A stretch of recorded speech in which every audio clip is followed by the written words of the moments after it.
be seated.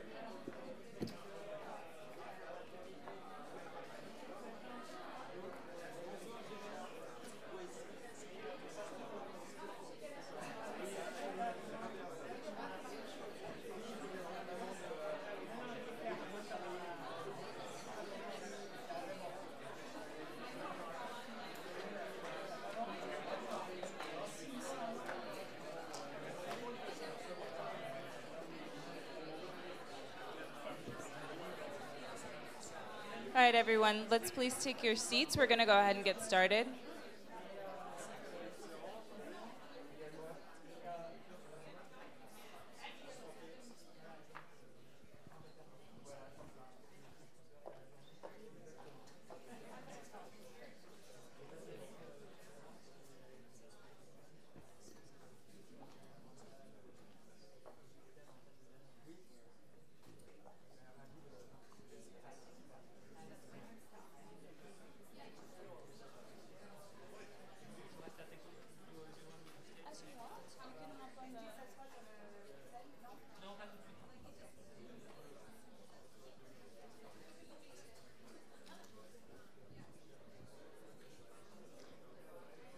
Okay.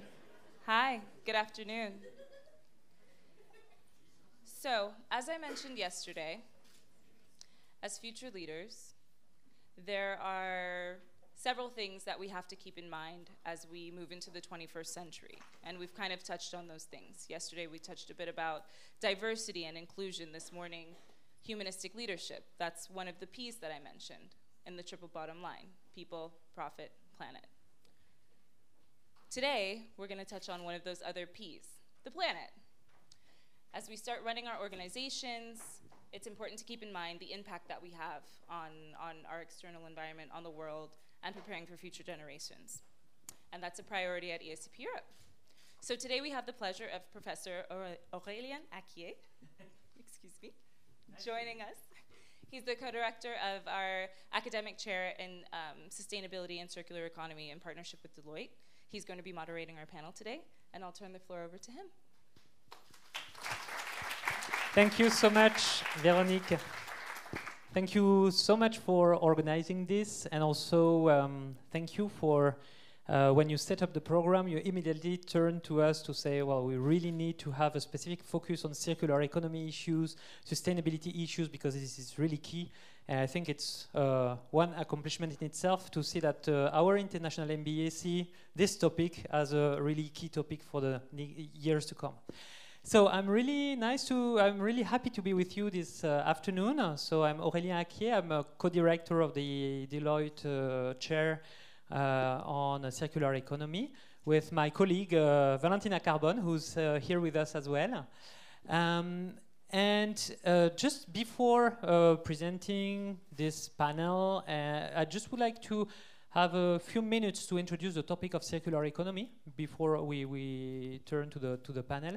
I'm just curious to know, before we start, how familiar are you with this notion? So, I mean, in your MBA program, how many in the assistants here had a specific course on circular economy? Okay. Yeah, you do. So it says it all. I think it's important to frame a little bit the topic, to share a common understanding of what we're talking about before turning to the innovations that are going on in France with our companies on these kind of topics. So to introduce the notion of circular economy, I think we need to put that into historical perspective and think about where we come from and in which situation, in which context a business school were created and also MBA were created. And so this old model, or the model we come from, we call it the linear economy. And once upon a time, we lived in a world where it was possible to say this: So natural resources are infinite and inexhaustible because without this property, we would not get them for free. As they cannot be multiplied, renewed, nor exhausted, they are not an issue for economics. So, in your opinion, who wrote that and in which period? You have an idea? Yeah? Well, actually, it was the birth of economics. This is a sentence from Jean-Baptiste Say. And you may have heard that Jean-Baptiste Say was actually one of the founders of the oldest business school in the world. Actually, he's a French economist who was one of the founders of ESCP Europe. But as history has moved, you'll see that now we are shifting the paradigm. And actually, it's really important to understand that because it's part of the big problem that we're trying to tackle and that we're going to discuss this afternoon, this idea that economics was constructed outside of ecosystem, outside of nature, right? And so actually the business school were created in the beginning of the 20th century. The MBA appeared also in the 20th century. And actually it's really easy to understand that you thought about business for business, right? And no matter what about the interactions with nature, because nature was so big, so infinite, that it really didn't count, right? So now this is about economics, but what about business models? And actually, in a linear perspective, the dominant business model that emerged out of this paradigm was the take, make, and dispose business model, meaning that in order to create economic value or to create products, you have first to source raw materials, right, and go into production, then distribute, then you have the use stage, and then you have the stage of waste. So this is called the cradle to the grave model, which dates back to the Industrial Revolution. What's the problem with this model? Is that, well, actually you do as if raw materials and waste were completely out of the scope. You don't pay for them, by the way. The only cost that you will pay to access raw material or dispose them is the logistical cost to extract it, right? But it's considered as free in this model. Actually, this model was super powerful to stimulate growth, right? And to stimulate, well, economic growth and social progress, and yeah, to benefit from this model. But today we are really seeing on many issues the limits of this linear model. Let me take two examples. The first example I would like to share with you is a question of food. And question of food is raising plenty of questions, as we will see with the case of Danone. Here I just took the case of meat consumption. And by the way, it's also a way for me to illustrate what we do here at ESCP Europe. This is a slide from a final presentation from students who presented their work for ADEME, which is official regulatory agency in France for the question of economies in energy and environment. And we've been working with them in a partnership logic on our course on circular economy. And so the students were working on the meat consumption, and here you have the trend of the evolution of the meat consumption. Actually, today, progress or the status going to means adopting Western habits in terms of food, and that goes especially for meat. We know that meat consumption, we consume too much meat, it creates enormous health problems, but it creates also enormous environmental problems, because just when you look at the forecast, if the forecast we see go on like this, especially with China rise in meat consumption, we know that we won't be able to keep global warming below 2 degrees because of the methane emissions related to cattle breeding, etc., etc.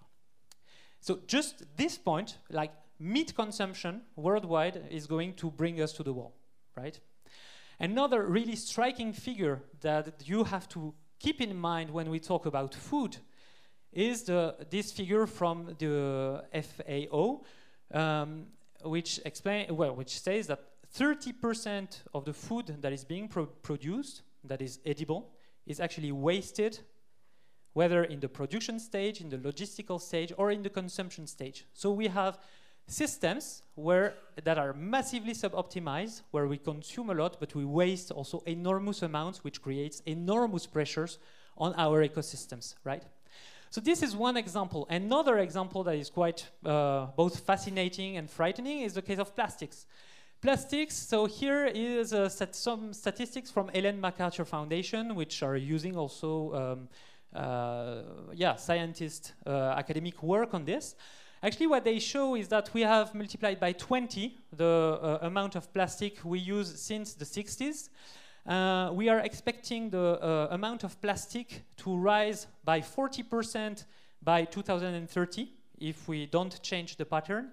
And it's really too easy to understand the problems raised by plastics. But here is a really beautiful infographic that is quite frightening. You may think like plastic, that's okay if we recycle. Actually, guess what? Only 14% of the total amount of plastic that we use worldwide is being collected. In the US, the figure is about 9%. In Europe and China, which are the best place in the world, it's 25 to 30%. But still, you see that like the best in class, 25 to 30%. That's just for collection. Once it's being collected, 4% of this is lost in the process. Then 8% of this is recycled, but downcycled, which means that like the properties of the recycled plastic are not as good as the virgin one, so you cannot use it for the same properties, right? And only 2% is what Ellen MacArthur calls closed-loop recycling, which means that you recycle and you have the same properties in the end. 2% of the total amount of plastic we use worldwide, right? So what's happening with the rest? Well, the rest goes to incineration for 14%. 40% landfill. Cool, isn't it? And, well, the most freaky part is what goes just into the nature. So the third of the plastic we use goes to leakage. So think about that the next time you buy a bottle of water. Just to complete a little bit this perspective from Ellen MacArthur, actually you have to know also that what was going to landfill was also partly exported, right? And the major importer in the world was China. In 2018, they said, stop. We don't want to continue to be the garbage of the world, so they banned all imports of waste. What happened then? Here is the situation in the US. So you have a New York Times article from a few weeks ago who explained like how major cities in the US are completely overloaded with plastic waste. And so what they do, they incinerate, right? What's a situation that is also very worrisome is Hong Kong, and actually we have executive MBA who are working on this case, how Hong Kong will be, is managing this huge problem at the level of Hong Kong of what do they do with the waste, since they were exporting like 98% of it before the ban, right? So it creates enormous pressure.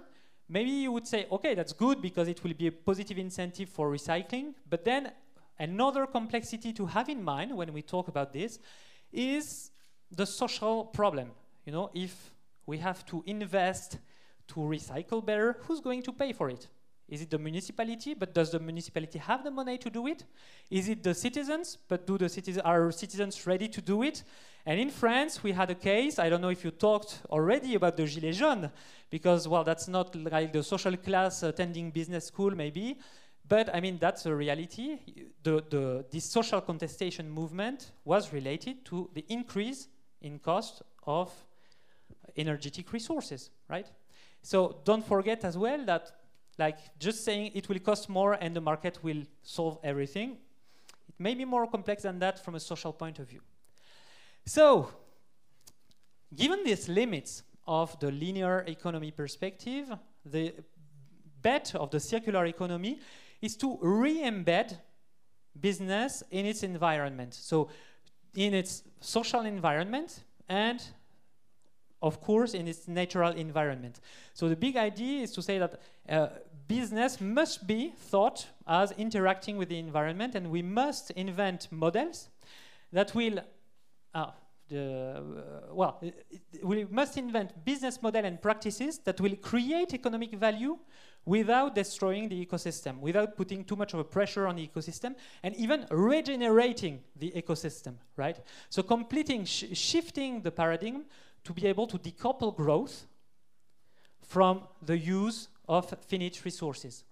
So if you remember the first slide I shown you on the linear economy, here the idea is to close the loop, right? And to say that any biological material that is being used for consumable goods, for example, should be digested by nature and returned and recycled by nature, right? And every technical product should be digested by the technical system, meaning that the waste you're producing when you're producing a smartphone like this, well, at the end of the life of the product, it should be the input for a new product, right? It's not only about recycling. That's also something very important. Recycling obviously is a very important problem, but it's also about business model that will favor a longer life of the product, a better use of the resources.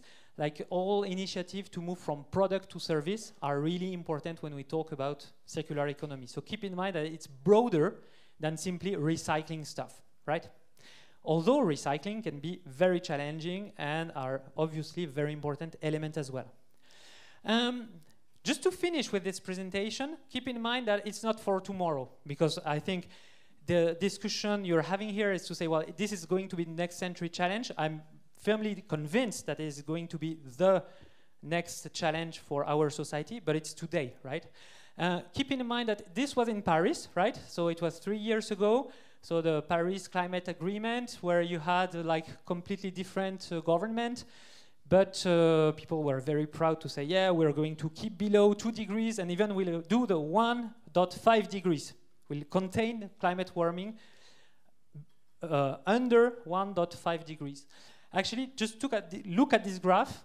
What the graph shows is this is the scientific hypothesis that is backing this good scenario, right? To remain below 1.5 degrees of global warming, we have to be in that line, meaning that we have to achieve carbon neutrality by 2040. Useless to say that it's a big challenge, right? I think most people expect it to happen between 2040 and 2060, but just keep the idea that the level of the challenge we're confronted with is really huge, right? Of course, it's a process that involves regulation, politicians, etc., but without innovation, without business leadership, we won't go anywhere. And so what we wanted to do today is bring innovative businesses to the table and have different scopes. So going from the startup to the large group. So our panelists today are first Eric Soubeyran. So Eric is the Vice President in Nature and Water Cycle at Danone.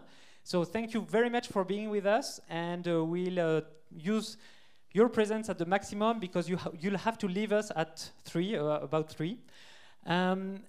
We also have Jérémy Boaziz from Grand Reservoir. You were part of the creation of this startup. You'll explain us what Grand Reservoir means. And you're the Director of Innovation. And we lastly have JeanDenis Kurt, Head of Recycling and Circular Economy from Groupe Renault. So what I would like to do first is just give you the mic so that you can present yourself, explain where you come from, how you came to work on circular economy issues, and then we'll join the scene and start the Q&A, right? And before I leave the mic, just one point. To facilitate the questions, you can use Slido. I guess most of you know it. So you just have to log to this website, so www.slide.do. And the code of the event is #516. And then you can use this interface to raise the questions. We'll broadcast them on the screen if it's possible. Otherwise, I have my cell phone. I'll see the questions, the votes that you make for the questions, and I'll be able to raise them. Yes? There is no such event right now? Let me check. And meanwhile, I'm giving the mic to Eric. Thank you very much for being with us. Thank you, Alain. Well, good afternoon. So it's the introduction part. So my name is Eric. Shall I stay here or I climb already? Oh, yeah? So I stay here. It's better, I think. So I'm Eric Soubero. I'm the Group Vice President for Danone on sustainability. We call it nature and water cycle. I have a financial background. Nobody is perfect. So I started my career in merger and acquisitions. And then I moved to startups world in India, where I spent 7.5 years of my life, where I was in the medical device sector, and that's where I met a person that now has become our CEO, Emmanuel Faber, who I would say caught me with what we call in Danone the dual project, which is economic and social, and he proposed me to launch a new type of business in India, a base of pyramid business, to address nutritional needs of, at that time, children in India and in Bangladesh, where we have developed a new concept of businesses with the Grameen Bank and the Nobel Peace Prize Muhammad Yunus. So this has been an important part of my life. And then I went back to Europe. And in Europe, I was in charge of the milk supply for the company, because at that time, the vision of the group was that they should not need a purchaser to manage milk, which I think was the right way to look at it, because milk is first and foremost, I would say, a very sociological purchase. And I was in charge of that right in the middle of the milk crisis. And at that time, I would say, to go back to our topic of today, I think I realized very quickly that a few things that I've learned in schools like yours were completely not accurate anymore. I think, first of all, I was convinced that the price signal given by the market was wrong, because it was not including externalities. And that this was leading to a huge problem in Europe that we were facing just in front of our factories, where I had farmers protesting and breaking the wall of the factories that I had to deal with. The problem with that, we were completely caught into a transactional discussion about milk prices, while what the society and what our consumers were asking us were non-transactional questions, like, is milk good for health? Are cows grown in the right manner? Do they eat well? Are they well treated? The problem is you cannot manage that if the only solution that you have in your hands is to negotiate a price that you don't negotiate, in fact, because it's dictated by consumers that are global consumers now.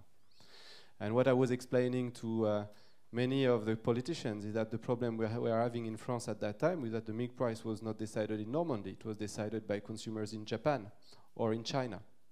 And that was a so-called liberalization of the market. So I think this was really for me a very intense period. I spent 4.5 years on this topic, and at that time with Emmanuel, with the board, we decided to shift our strategy in purchasing of milk, which represents 30% of our raw material, to a new price mechanism that we called cost plus, to agree basically the cost of production and to negotiate a margin with the farmers to stabilize. And I think this is very important, because when we think about circularity, this is why I started really the process. Is first of all, circularity is a solution, but it's more importantly a way to look at the economic, the way to look at the world. Indians look at their life in a cycle manner. I think, unfortunately, in this type of spaces, I have been taught that world is linear. That you raise, you die, and you need to grow in your career. You need to develop yourself. When you think about all these words that we are using, they are fundamentally linear. And I think the economic system has been built around that. We want to earn more, we want growth, we want earnings per share, we want to work for shareholders, and at the end of the day, the question is where this is leading us. And I think this is leading us to what you described just in your introduction, which is the monde that is exhausting resources. So I don't want to be too long, but you asked me to illustrate, so this is what I'm doing.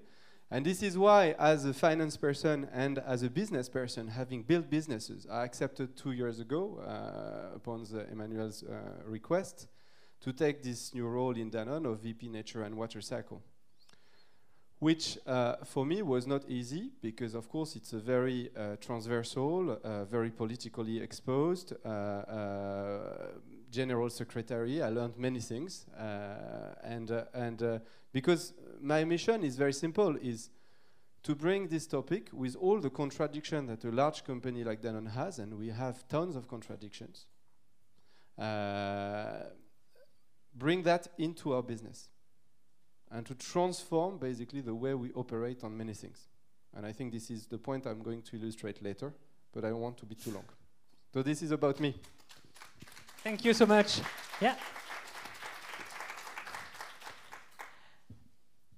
Jeremy, you want to tell us a little bit? You can be shorter if you want. Okay. I'll try to. Hi everybody. Thanks for inviting me. I'm very happy to be with you.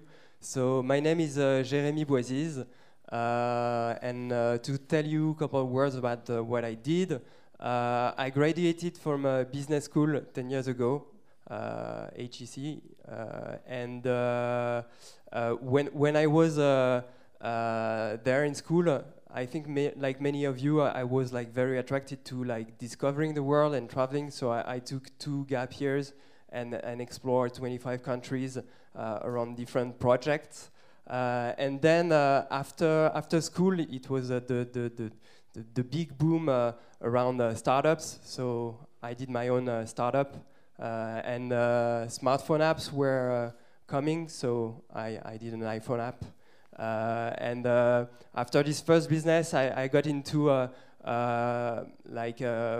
influencers marketing to join another startups, and eventually I created this third one. I joined the founders, and so what we do is we create new age urban venues that gather like large communities around experiences like food, culture, sport.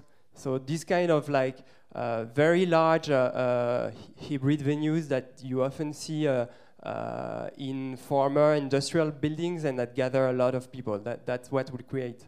And so we're in the... yes, I would love to.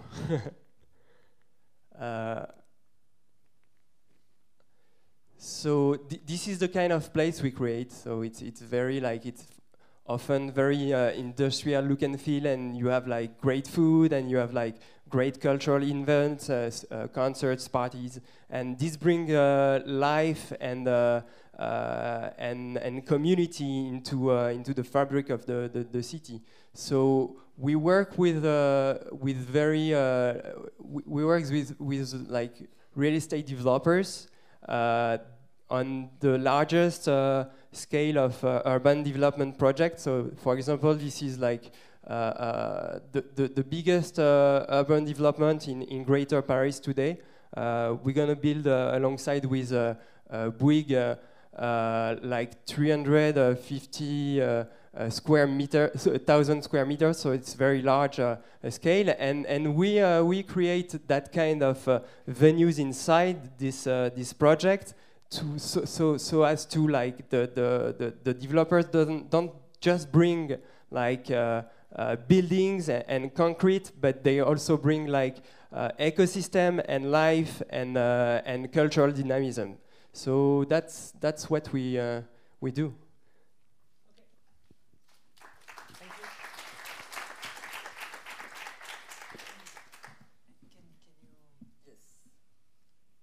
As you will explain, you have been also working a lot on eco districts, and so also sustainability and ecological aspects are also part of this. JeanDenis, thank you for being with us. So JeanDenis, you're head of recycling and circular economy at Groupe Renault. Can you tell a few words? Thank you very much, Aurélien. So yes, I have probably I mean, it's a bit contradictory, but it's a more linear career than the two other panelists here, since I've been working at Renault since 2000 in the area of environmental protection within the company. I started in 2000. I was hired by Renault to work to support the environmental certification of the plant of, at that time, the first plant of Renault in Brazil, which was quite an interesting experience. And then I've been working in different areas of, say, environmental protection in the manufacturing sector of Renault. Especially, I've been in charge of the environmental and energy and safety part of the new plant project in Chennai in India, where we inaugurated the first zero effluent discharge plant of the Renault-Nissan Alliance. It was back in 2010. And actually, it's already kind of circular economy, because the water, basically, you don't have any outlet of effluent. The water is just 100% recycled, except what is evaporated. So it was actually a very fascinating project and experience. And then I joined the environmental strategy in 2014, when I could get more insight on the product or the product aspects, since I had been working more on the production aspects until then. And since 2 years back, I've been in charge of circular economy and recycling, which is quite a fascinating job at Renault, because Renault has been very active and quite a pioneer in this area. Well, I will have the opportunity to tell more about that, but basically Renault with Nissan and Mitsubishi is the major automobile alliance worldwide, and it's well, there are huge stakes in terms of raw materials consumption and environmental impacts, recycling, pollution, etc. In the automotive industry. And well, I'll have the opportunity to tell more at the panel. Okay, thank you very much. So let's go.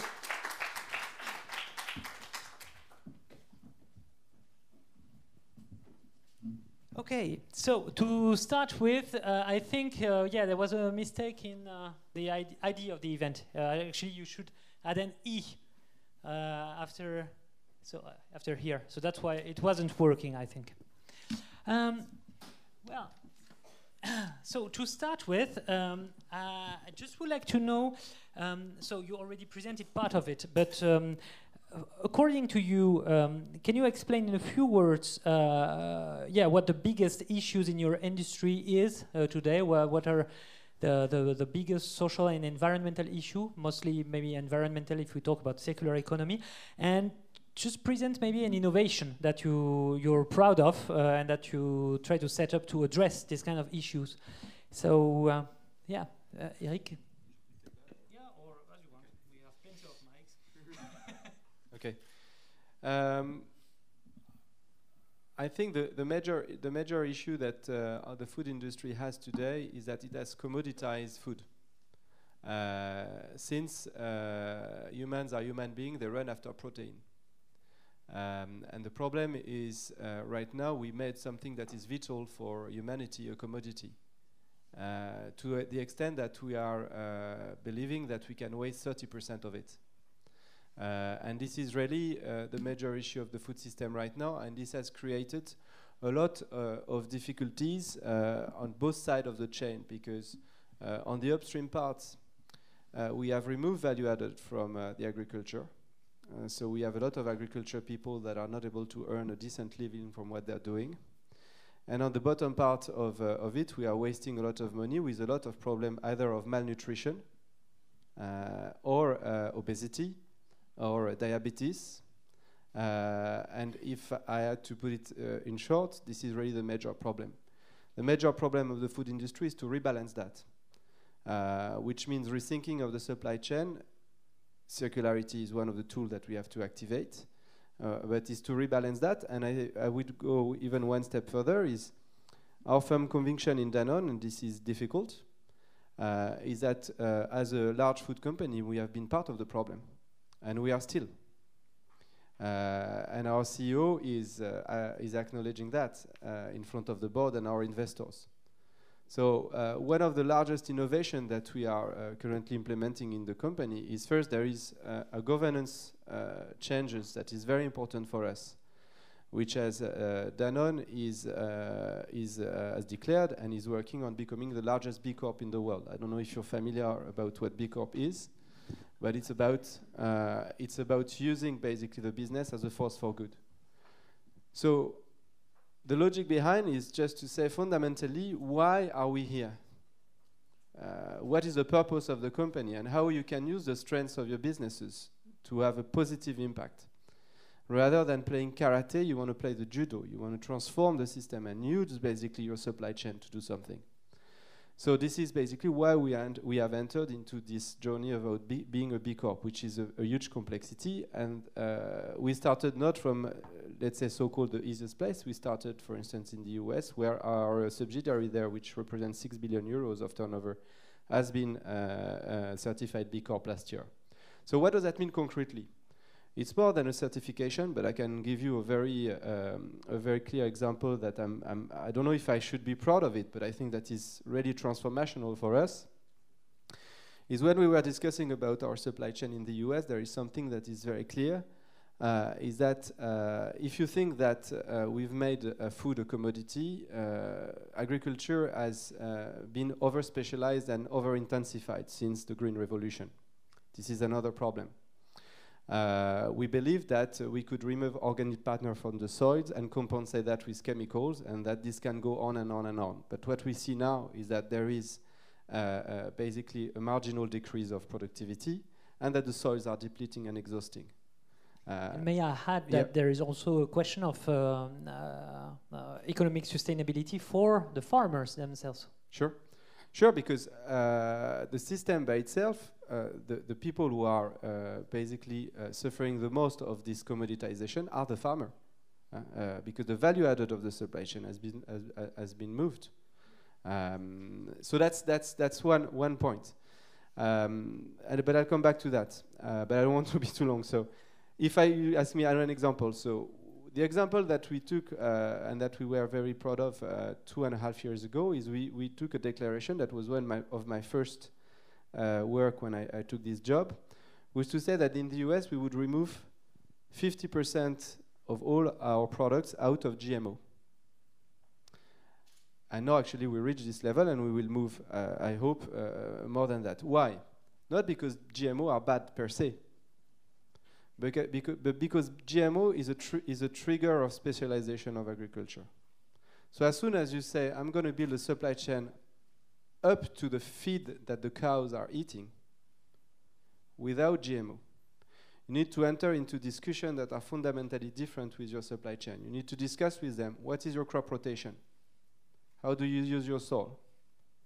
Do you have roots that goes deep in the soil? What's the carbon matter that you're having? Do you use pesticide? What type of pesticides? So basically, you bring basically this debate on the table, and I've been extremely proud of this. I don't know if it's an innovation, but for us, it was an innovation because it was clearly embedding what we meant about being a force for good, using your supply chain to transform a system. And we are just on commitment, and we found a lot of solutions. The first year when we budgeted this transformation, and when we were in front of the board, the first assumption we had was that it would cost our US subsidiary something between $50 to $80 million, which is huge. Now we are in a place where we have been able to bring this additional cost to $10 million. So why? First, because the teams have been doing a tremendous job, but also because by using the force of nature, you're able to have something that is profitable. And that's very important because this has been really one of the milestones that we have of transformation, and it to some extent is very much linked to circularity, because agriculture, by definition, the way you operate it is circular or not circular. If you remove all your carbon matter from the soil because you are tilling the soil every year, you're not circular. You're removing life from the soil. So you're not circular, you're linear, and you're adding back nitrogen. If you leave your carbon matter you have the circularity coming back. So this is an example of how to design a circular food system can work, and can work for the farmers and for a company like Danone. And yeah, okay, I think everyone here in the room understand that the model that you're describing here is more circular than the classic large farming one you described. But then, I mean, the switch, is it so easy to do it? Because it seems like you say, well, it pays off. Well, is it as easy as that? Because if the market is already there, I mean, how comes this practice is not generalized in your sector? If it would be easy, everybody would do it. Well, I'm not sure actually, because there is a lot. I was saying that milk is sociology. Most of the farmers in the world are more than 50-year-old. So if you think that, if you go to people and say, or if I go to ASCP, for instance, and I say to all the nice students that are in this room or in many things, forget about Michael Porter and the 5 Forces. Forget about SWOT. Forget about prices, because the price signal doesn't work. Forget about all the linear algorithms that are built by very, very intelligent people in the finance market that don't even know what are the consequences of the linear system that they are building. What's the answer? So if you go to farmers that have been trained, groomed, and that have made their life and their career, which a lot of success, by the way, for the world, because we should never forget that these people have brought the world out of famine. There is almost no famine anymore in the world. So it's very easy to say now that we are polluting the planet, we are, etc., etc. But these people, in 30 years, have made a world free of famine. And now they're not even paid for it. So, this is basically where I think there is something that is very clear for me, there is a sociological aspect, so you need to bring the transformation to the people, and this is tough. Because, and again, I don't want to be too long, I think this is bringing a level of granularity of contact points that many corporations don't have anymore. The whole economies of scale rationalization principles that we have learned, I think are completely absurd in the world that we are living now. Mm. I think we need to think of these economies of scales and disaggregation. The Kanban principle has developed a food system that is extremely weak right now. If we cannot supply Paris for 3 days, there is no food anymore in your store. So this could create a systemic problem. So this is for me where the difficulty is really. Because when you talk about agriculture, and I don't know about other industry, so I'm just talking about what I'm saying, fundamentally at the end you talk about farmers and people that you need to engage into a transformation. And this is taking time, and this is tough. And this is taking resources, because you need Danoners on the field to be in contact with these people and make the transformation. So this is where the difficulty is. Okay, and just to finish on that point, you mentioned the fact that Danone is on the process of becoming a B Corp, a benefit corporation. So can you explain also what it takes to become it? Is it possible for a publicly traded company to be one? And also you mentioned contradictions. And here you're saying, well, it requires a lot of investment in time, in brain energy as well. How do you manage the inevitable contradictions that you will find with short-term results and like market constraints, financial market constraints? I mean. Yeah. So I think first, what is a B Corp? So I don't know if you're aware. Who is aware of what is a B Corp is? If you raise hands, so that I can gauge how far I need to explain. So okay, good. So basically, it's a movement that started in the US, interestingly. That basically says, and I say interestingly because you could imagine that with the sociology of Europe, this type of ideas should have come up in Europe, right? But they have not, which I think, by the way, is a big question of how conservative the European thinking is. But that's another topic. So it started in the US. So in the US, you can list your companies in 2 lists. A list, where your purpose is to make profit. and this is your only purpose, right? And you can list your company in some states that are now quite numerous, actually. It started in Vermont, where you can be a B-listed company. That means that your purpose is not only profit, but it's also social good. And by the way, you have an advisory board that can veto some decision of the shareholders if they believe that is not moving in the right direction. So there is really a check mechanism. So to your point, is it applicable to a listed company headquartered in France? Unfortunately, no. And I say unfortunately. This is why we are part with Michelin and a few other companies in France to try to adapt the code of commerce in France to get that provision. Because I fundamentally believe that the job of executive in Danone is not to deliver value for shareholders, is to deliver value for Danone and for the consumers. And then after, the shareholders will benefit from it. And I'm not saying, and this is the vision that we're having. So how do we manage the contradiction, which is your other question? And the contradictions are daily. I mean, my job, and this is what is tiring, is managing contradiction. Because of course, we need to have results. We need to have profits. We have shareholders. We can be taken over tomorrow because Danone has no shareholder of reference. So our performance is our best guarantee, first of all. If we don't perform well, it's very risky for the independence of the company.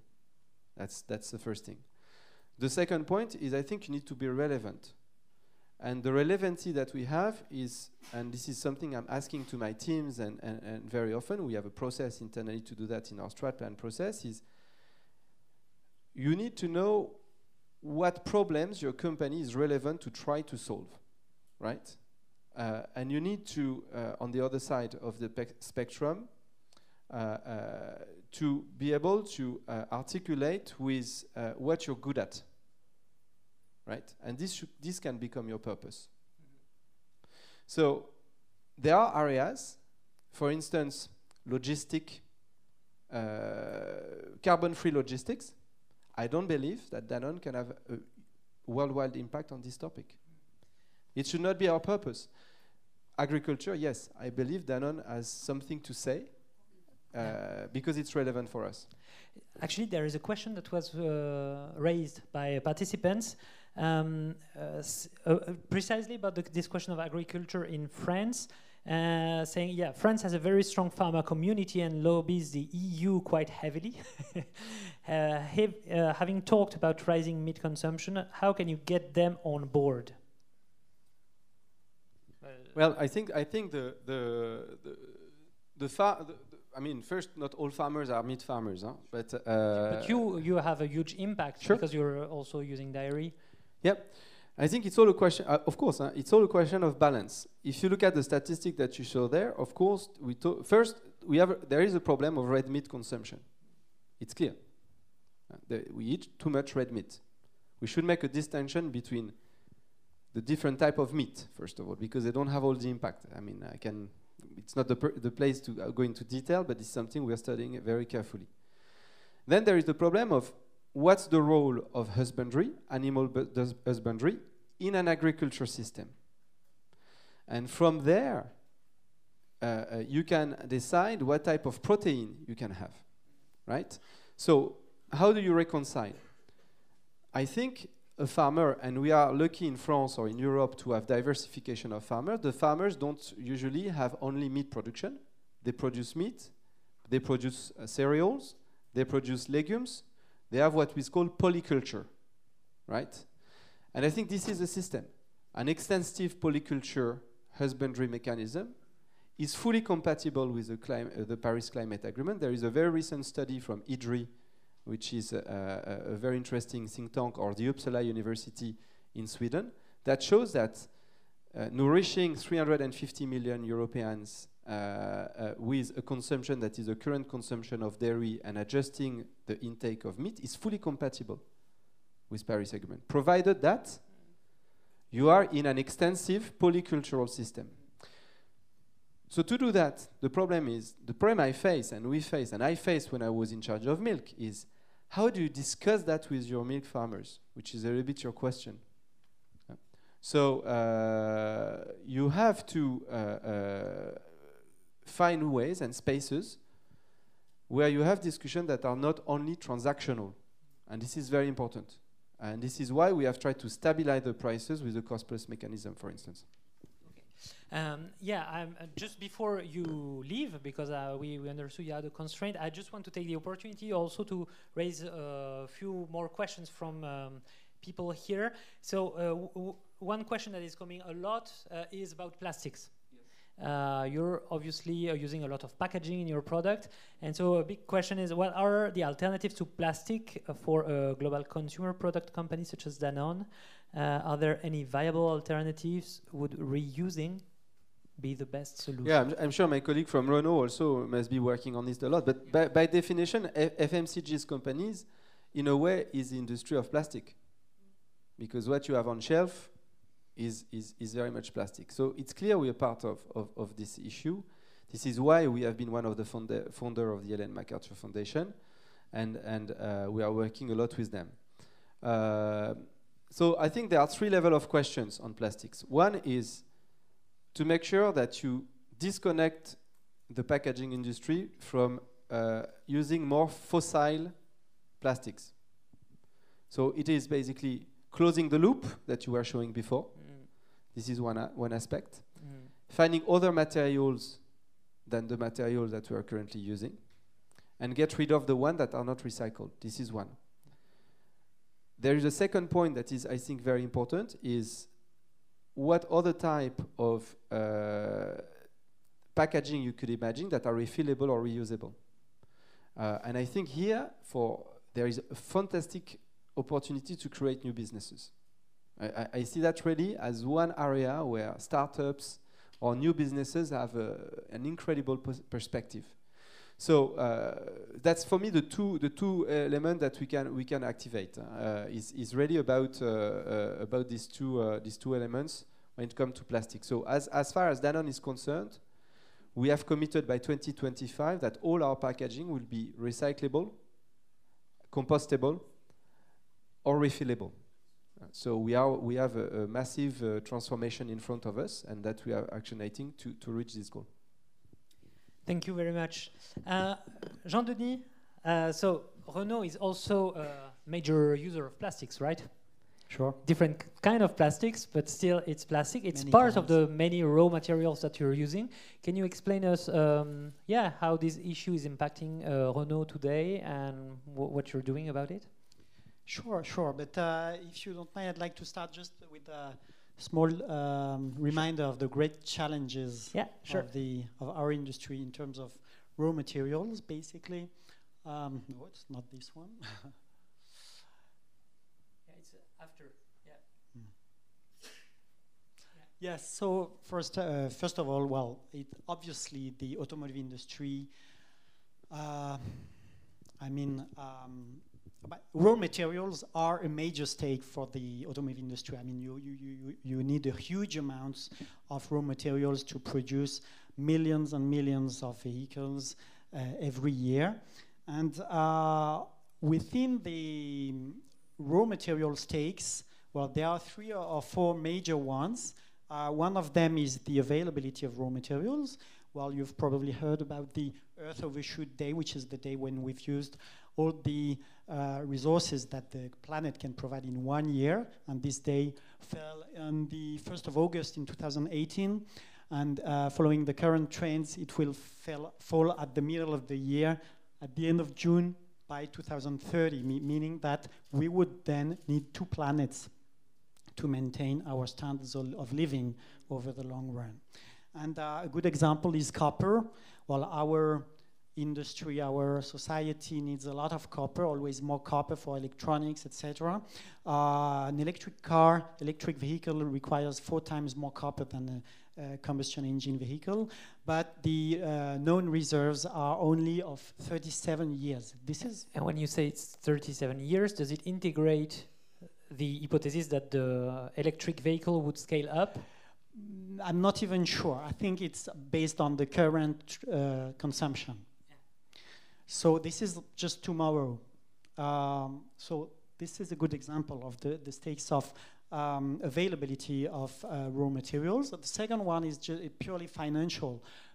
This is on the top, it's a long-term trend of commodity index, basically rising with huge ups and downs, which have a strong, very strong impact on an automotive company.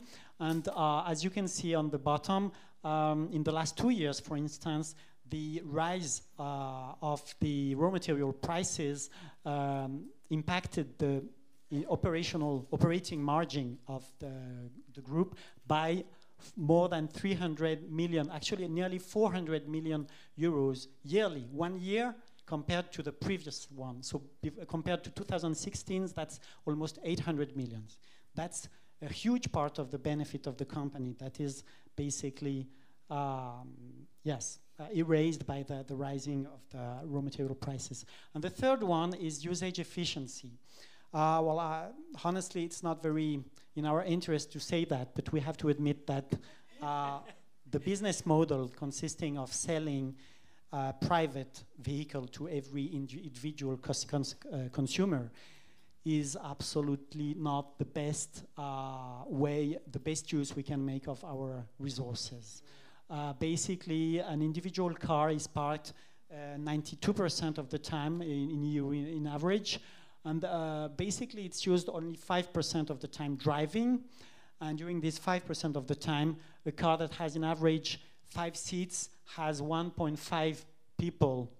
So 1 people, 1 ear, 1 arm, and it depends if there is dead people in the car. It's terrible for the second half of, Anyway, and the other thing is that 50% of public space nowadays is dedicated to cars in most cities. We don't even realize that because we got used to it. But actually there is a growing awareness about that and less and less acceptance, which is normal. And we need to do something about that. So first of all, I'll start with the first two, the answers provided by Renault to the first two stakes regarding actually the availability and the use of raw materials. And later on, I hope I'll have the opportunity to talk about the third one. So this is the linear business model you introduced at the beginning. This is an example. Actually, so Renault has been a pioneer of the circular economy. We've been, along with Danone, we contributed to, we're a founding member of the Ellen MacArthur Foundation. And actually, at the same time, Renault created a circular economy ecosystem. So back in 2008. And actually, this first example is much older. It dates back to the 40s. It's remanufacturing. It consists of taking old engine or gearboxes from the after-sales network, basically out of service mechanical parts, and dismantling them, selecting the good parts, and cleaning them and reassembling them jointly with a certain proportion of new parts to make an as-new engine or gearbox, which will be sold to the client at a reduced cost, 40% cheaper in average than the new engine or gearbox, with the same guarantee, the same performance, etc. So it's a very resource-efficient way of maintaining a car, and this is the extent of the available mechanical parts you can find of a vehicle, on a Renault vehicle. And environmental impacts in this kind of repair parts are reduced by 70 to 90% compared to the new part. Then Renault has invested into Indra. So Renault took 50% of Indra, which is the largest network of end-of-life vehicle dismantling centers in France, 350 dismantling centers, dismantling almost 400,000 cars per year, and providing some end-of-life, actually second-life parts taken from end-of-life vehicles that are distributed in the after-sales network of Renault to the clients, once again to repair the cars at a cheaper cost and with almost zero environmental impact. And then there's a third subsidiary called Gaia, which was created specifically for circular economy businesses and particularly material closed-loop recycling.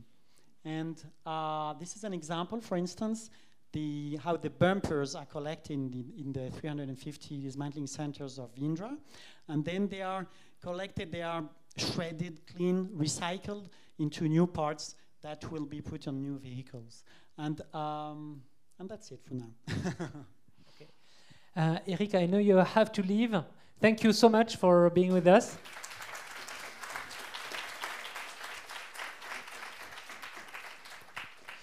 And yeah, now it's time also to discover what's happening in the construction industry as well. We mentioned the evolution of cities, especially around transportation, and the fact that most cars are parked, not used, etc. It creates a lot of change in the way municipalities manage cars today in Europe. I guess your environment is also changing in urbanization projects and building projects. Can you tell us a little bit about that? What are the big issues in your sector? Yes, I think we're at the crossroad of two big change, like a change in urban development and the way we create new areas in cities, and also change in retail. I mean, like big malls where families spend the afternoon buying stuff, like it's dying. Like nobody wants to go in malls anymore, and people want to spend more time having interesting experiences that change themselves and that connect them more with community than buying stuff. So we are at the crossroad of these two tendencies, and I'm going to try to tell you a bit more about these two. So on the urban development stage, there was a huge change in the way cities are made in France. It started like 5 years ago, and I think it started because public authorities had to outsource like a range of services that they were bringing to community, and so like they organized 5 years ago this big call for proposals called Réinventer Paris, that brought on the market like very interesting piece of land in Paris, and calling to real estate promoter to bring answer. But like in the past, the answer was basically building buildings, like bring concrete and buying the land in the more expensive, the most expensive you could give, and the biggest chance you had to get the tender. But this time the city asked for societal answers, and answers that involve community, that involve ecosystem, that involve startups, that involve of course a concern for environment. And so it's a huge change. Now a real estate promoter, they just don't bring an answer in terms of urbanism, but it's urbanism combined with an ecosystem that brings progress for society, for environment. So I'm going to give you a couple examples. One of the main concern of cities in these new answers for building new areas is, of course, sustainable development. So, for example, unfortunately, we lost the biggest urban development in Paris recently. The one who won brought in his answer the construction of a wooden structured made tower, and it was the main argument that made them win the competition, is that building this tower was imprisoning as much carbon as the whole Bois de Boulogne, the whole wood of Boulogne in Paris in 1 year. Because building with wood, instead of producing carbon, it imprisons carbon, because wood is nourished out of carbon. So when when you build with wood, basically you capture carbon. So that's one example. Another example is the most in Paris, the most maybe broadcasted answer to this competition, Réinventer Paris, is a project called 1000 arbres, so 1,000 trees. Basically, it's a building that's conceived as a matrix for trees, and that's 1,000 trees is planted on the building. Another example we work on this time is the second largest urban development in Greater Paris is about an eco area, so an area that's oriented toward being carbon neutral, that involve like an urban farm to produce like a short circuit way of for food, you mean? For food, exactly. So all that is oriented toward like more environment concern, more community, and not necessarily just like building buildings and like selling them the most expensive. And I guess that's where you're bringing your competitive advantage, isn't it? Because as a startup, I mean, large groups in the construction sector, why do they work with you on this? Do they have already the skills to develop this kind of projects, and what do you bring them? Yes, I'm going to answer your question. Maybe just to finish my last one figure that's very interesting is during that competition, like 1 billion euro worth asset were put on the market during this call for proposal, and what sum up this reality that it's not only about like the biggest amount of value of money that a real estate promoter can bring, but also like the social, the environmental value that this new project bring is that this land was sold 40% below its value because the answers were not optimizing the economic value, but like we're taking more into account like the common good, like the sustainability, like community. That's one thing. And to answer your question, yeah. But maybe we'll return on that question on partnerships, because also you mentioned during the debates we mentioned also the issue of recycling. You mentioned also the practices of Renault in France that you have developed. And well, this morning we were in a panel, in another panel on circular economy, and we were lucky enough to have someone from UNEP, the UN Program for the Environment. And what they explained us is like about the quantity of materials that we're developing today. If you compare the amount of cement that has been used in the US for the 20th century, you have the same amount of level of cement, or the same amount of cement is being used today in 5 years in China. And so there is this idea also that all the things that we're discussing here are very important in a European context, of course, but also they are becoming tremendously important in countries like China. And I was just wondering this about the initiative that you presented of disassembling cars, recycling them, etc. Do you have the same kind of initiatives today in countries such as China, or in other parts of the world, or is it a completely different context? So how do you manage the international dimension behind these kind of practices? Sure. Let me see. Yeah, it works. Yes.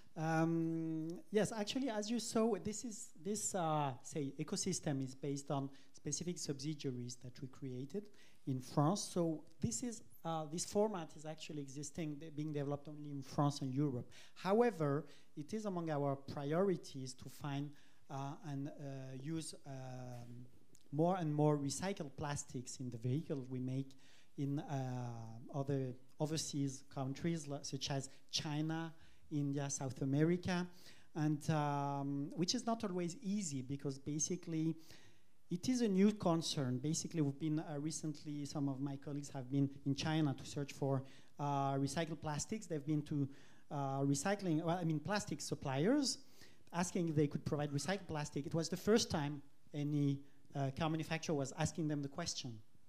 So, and there is a cultural thing that in some countries, the notion of recycled product or reused, etc., was like had a negative image of second-hand, and this is evolving. But still, it may still exist, or at least the business part of the business thinks it's still the way the consumers think, and then they are still afraid of using recycled materials, or at least claiming they do so. Just to draw another parallel between your two experiences, so we talked about the evolution in city environment in Europe. What are your projects in terms of the development of the idea of smart cities and the fact that maybe transportation will be completely different in the urban environment in 20 years than it is today? What kind of projects do you develop today at Renault? So yes, this is actually the answer to the third stake that I mentioned about the poor level of resource efficiency of the individual car business model. Actually, we need to develop every type of shared mobility, including car sharing, and also, actually, this is one of the initiatives that Renault is developing. There is a specific division created, Renault Mobility, that has launched a business very recently in Paris, following the collapse of the Autolib system, for those who know, car sharing system that has unfortunately collapsed for, say, economic reasons. And then Renault has set up its own offer of shared vehicles, not only electric vehicles, but among other ones, electric vehicles that you can use. They are self-service. You can use them with your smartphone, and for only 1 hour. It's very simple. It's cheap, a handful of euros. So, and then we need to develop this kind of new mobility services. Instead, that's to say, selling mobility instead of selling cars. And one ultimate aspect of that could be what we call robo-taxi. So everyone is working on the autonomous vehicle, and that will bring someday the robo-taxi, which actually soon enough, which is a taxi without driver, a driverless taxi. So you may say it's just a taxi without driver. Yeah, yes, but actually the difference is that, taxi, at least in Europe, for instance, is quite wealthy people, and it's not for everyday trips. So basically, you will go to work every day with your car, or maybe transport, but many people go with their car. And these people will not take the taxi because it's too expensive. But they might take a robo-taxi because it would be very cheap, and it would be very efficient. It will be turning and always running with people inside. And yes, basically, so this refers to the waste hierarchy that you mentioned in the introduction. This is our version of the waste hierarchy, and this including recycling, reuse, etc. And actually, this is what we consider as the ultimate level of the waste hierarchy. That is basically avoid to produce part of the products, may produce a smaller number of products, use less resources, and use them more efficiently. Okay, thank you. I guess we can also give the mic in the room if there are questions that were raised but I didn't select already. Yeah. So other questions? Yeah.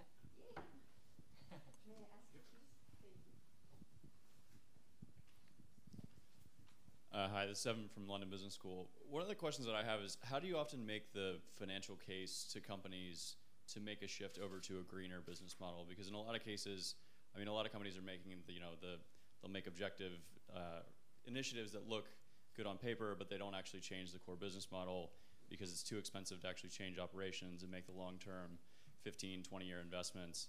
How have you seen your companies being able to convince companies that maybe the more intangible benefits will actually outweigh the significant cash investment that you need to make up front? That's a very good question, and it's a difficult one, because obviously you don't change the business model of such a large multinational cap company in overnight or even in 10 years. So actually the way we are doing it at Renault is by creating specific subsidiaries, divisions that have a certain level of independence for their decisions. Actually, they cannot afford to lose a lot of money, but still they don't have to meet the same criteria of a profit as the rest of the company. And this is what we did for these circular recycling subsidiaries, etc. This is the same for Renault Mobility. Everyone is aware that this car sharing and new mobility business is not necessarily profitable in the short run, but it is necessary. It's a question of survival, probably, of the industry in the long run. So everyone has to work on it. Except that, so unfortunately, most of the companies still working on traditional business rules and profit rules, but then we create subsidiaries like that can work somehow like startups within the company, and that have more flexibility and more flexible criteria. It's a bit as well what Renault did when it comes to electric vehicles, right? Yes, except that the people that developed the project, they had to make the figures match with the profitability criteria of the company. So they invented some crazy figures, actually, about the number of vehicles that we would be selling in the short term, which proved completely wrong. But actually, without that, I think they could not launch the project. But actually, that worked because the CEO was actually convinced that this was the thing to do. Yeah.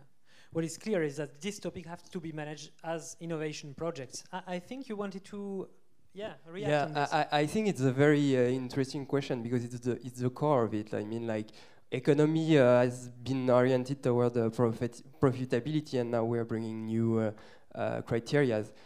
We in our industry, it's the core. Break we're facing because we say to a real estate promoter, "Okay, guys, you're gonna sell us a piece of your program half the price because like what we're gonna do inside is half as profitable as, for example, if you sell it to a supermarket or if you sell it to H&M, but it's gonna bring more value, like what you lose on a very small part of the program, on the 2% of the program, is going to bring more value to the whole program. So like our whole mission today is to prove this model, is to prove that if you lose value on a small piece, you can like gain value like on the whole level. And it's very interesting because the difficulty then is to quantify the these intangible benefits, because sometimes you cannot say how much this will bring value to the car, to the real estate project, etc. So it's very difficult to quantify, and sometimes you have to invent new tools to evaluate and incorporate these kind of externalities or parallel additional benefits into the business decisions. We have different questions, so please, yeah. Yeah, so my first question was exactly that, relating to finances, but my second question is about culture. So there's certain things that you can't really... Oh, I'm Vanessa from the Rotman School of Management, sorry. The second thing that goes hand in hand is how do you change culture, which in companies like as big as Renault or as a startup, where you're not only changing within your internal company, but your stakeholders, your entire supply chain, so that the importance of what is going on and of the circular economy goes beyond things you can't really quantify in a spreadsheet. Just one point about that, which actually the two questions I think are related. I think you have to distinguish two types of organization, which are like big multinational companies are trying to adapt, and I think the case of Danone is a good case of a company trying to change also its culture. It's a very long process. There are plenty of contradictions in there, but most of the time you have to optimize existing practices before moving to revolutionary practices. And on the other hand, it has to be viewed as an innovation space where you will have companies that are born circular, are going to develop an entirely new culture devoted to circular economy and completely different business model. One example that we've been working with both on research and also in our educational programs is Phoenix. It's a startup in France that was created to fight against food waste, and actually they are doing very, very good to spot a real like triple benefit model where they decrease the food waste while making a profit that they share with supermarkets they're working with, and also they are giving free access to non-profits to give the food that is not wasted to charities. And but they are a very specific company. They were created with that intent, and so their whole culture as well is focused on that objective. It's I think one important part of the debate, and so maybe it also echoes the fact that your a new startup maybe makes it easier to grasp these new types of value. I mean, like, so if I understand well the question, it's about like changing the culture of an industry, right? To orient it toward the I think it's changing the culture of an organization in an industry that is not circular yet.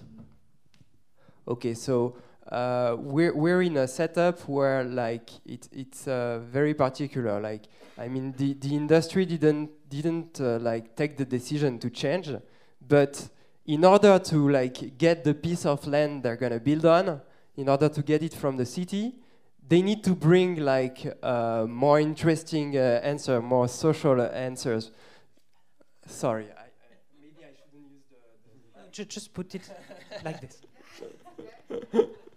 So like it's an industry where like, yeah, I shouldn't shout. Sorry, I can't control this. You know, like I've always shouted. Like,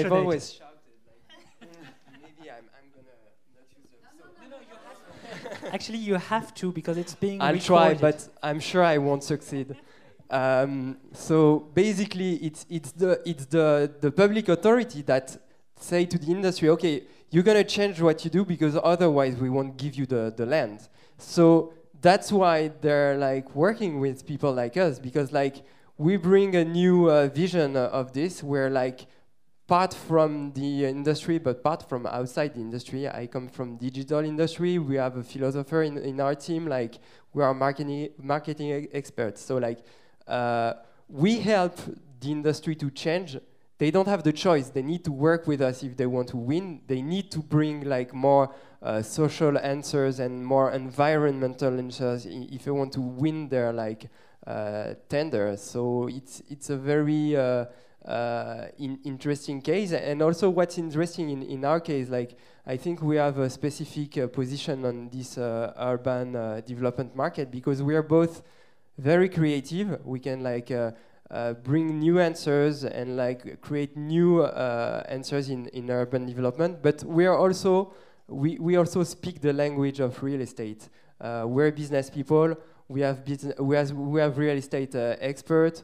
We are raising an investment fund, so we can like do what we're talking about, and so these are two interesting criteria in change. The first is like there's an outside force that forces the industry to change, and we can change things from within because we are part outsiders, but also part insider and know how this like industry work. Yeah. Can you hear me? So my name is JeanDenis, and I'm from Simon Business School. And I wanted to first make a comment and then a question. My comment was in regards to colleagues from London Business School. They asked about how do you convince companies to go into this idea. And I also want to kind of push back on the idea of that when you're focusing on ESG and social governance, that you're sacrificing profits to push these agendas. So because I actually worked for a socially responsible investment firm trying to convince pension programs to invest in these ideas. And what we found is actually when we did back tested the data, when we were able to quantify these factors and make it relevant to the industries, you actually outperform other companies who are not performing well in this industry. So you're not really sacrificing profits, you're actually gaining profits by being able to do this. And I think that narrative needs to completely change, because if that doesn't, you alienate a large portion of the investment population. And I think the benefit to the companies is in a form of lowered cost of capital. And so that's how you would convince them, is if you adapt this, for all of these large CapEx programs that you're doing, your cost of capital declines significantly. And so which also then contributes to your profitability. And so you need to, I think changing that narrative is something that's really essential and that we have to be careful around. In terms of my question is about emerging markets. You quoted in terms of China's use of concrete and how much it lapses over the United States. And is how do you incentivize these countries that are coming up who need these resources, who have to develop these infrastructures to start utilizing these different forms of technology to develop it, rather than copying what the Western world did during the Industrial Revolution? I think it's a key question and a key comment as well. First, may I react, or do you want to just from my point of view, what you say is very true. It's this question of circular economy have not only to be framed as threats, but as business opportunities. It's really super important to be able to spot at the innovations and show how it contributes to the strategic advantage. That's really how to make it work and impactful among companies. Then about your second question, it raises the question of how you combine innovation with public regulation as well. And here I think maybe China is like a good setting still, because when I think people who know China will agree that when people understand the importance of an issue, they are ready to go. It can be much faster, for example, to take decisions that will be applied at a very large scale than we would have in Europe, for example, where the political complexity of decision making is much higher, and so the innovation path can be much faster also in these countries. So there again, maybe it's a good setting also to introduce more radical changes.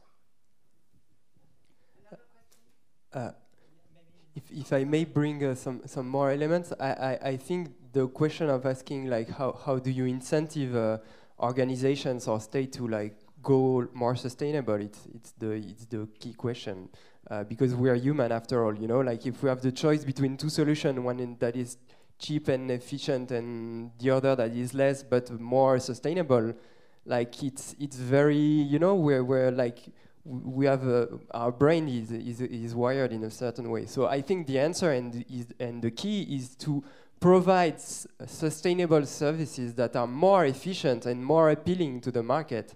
And in our case, what we want to prove is two things. The first thing is, real estate promoters, if you give us this part for cheap, in the end, you'll be able to sell your property and apartments more expensive, because we're going to create a dynamics, we're going to bring culture, we're going to bring sense in what you do, and in the end the value is higher.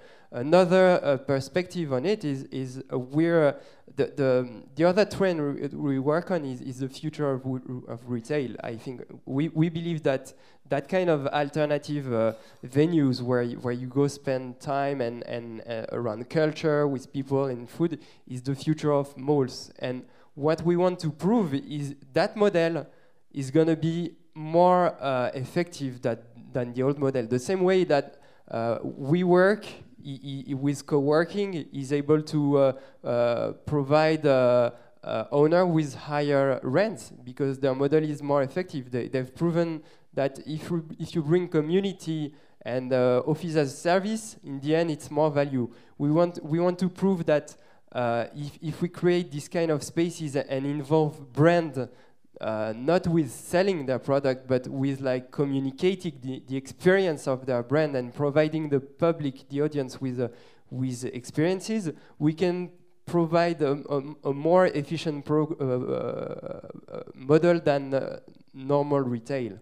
That experiential retail is going to be like co-working, above the standards of the market. So in the end, you have to be able to prove that you create more value, you provide a more efficient service or a nicer service. Hi, My name is Angela, and I'm representing the Washington University in St. Louis Olin Business School. Very long name there. So it's been very interesting to see, the different efforts that have been taken to sort of move away from the linear economy that we have now to create a more circular economy. I'm interested in your thoughts, however.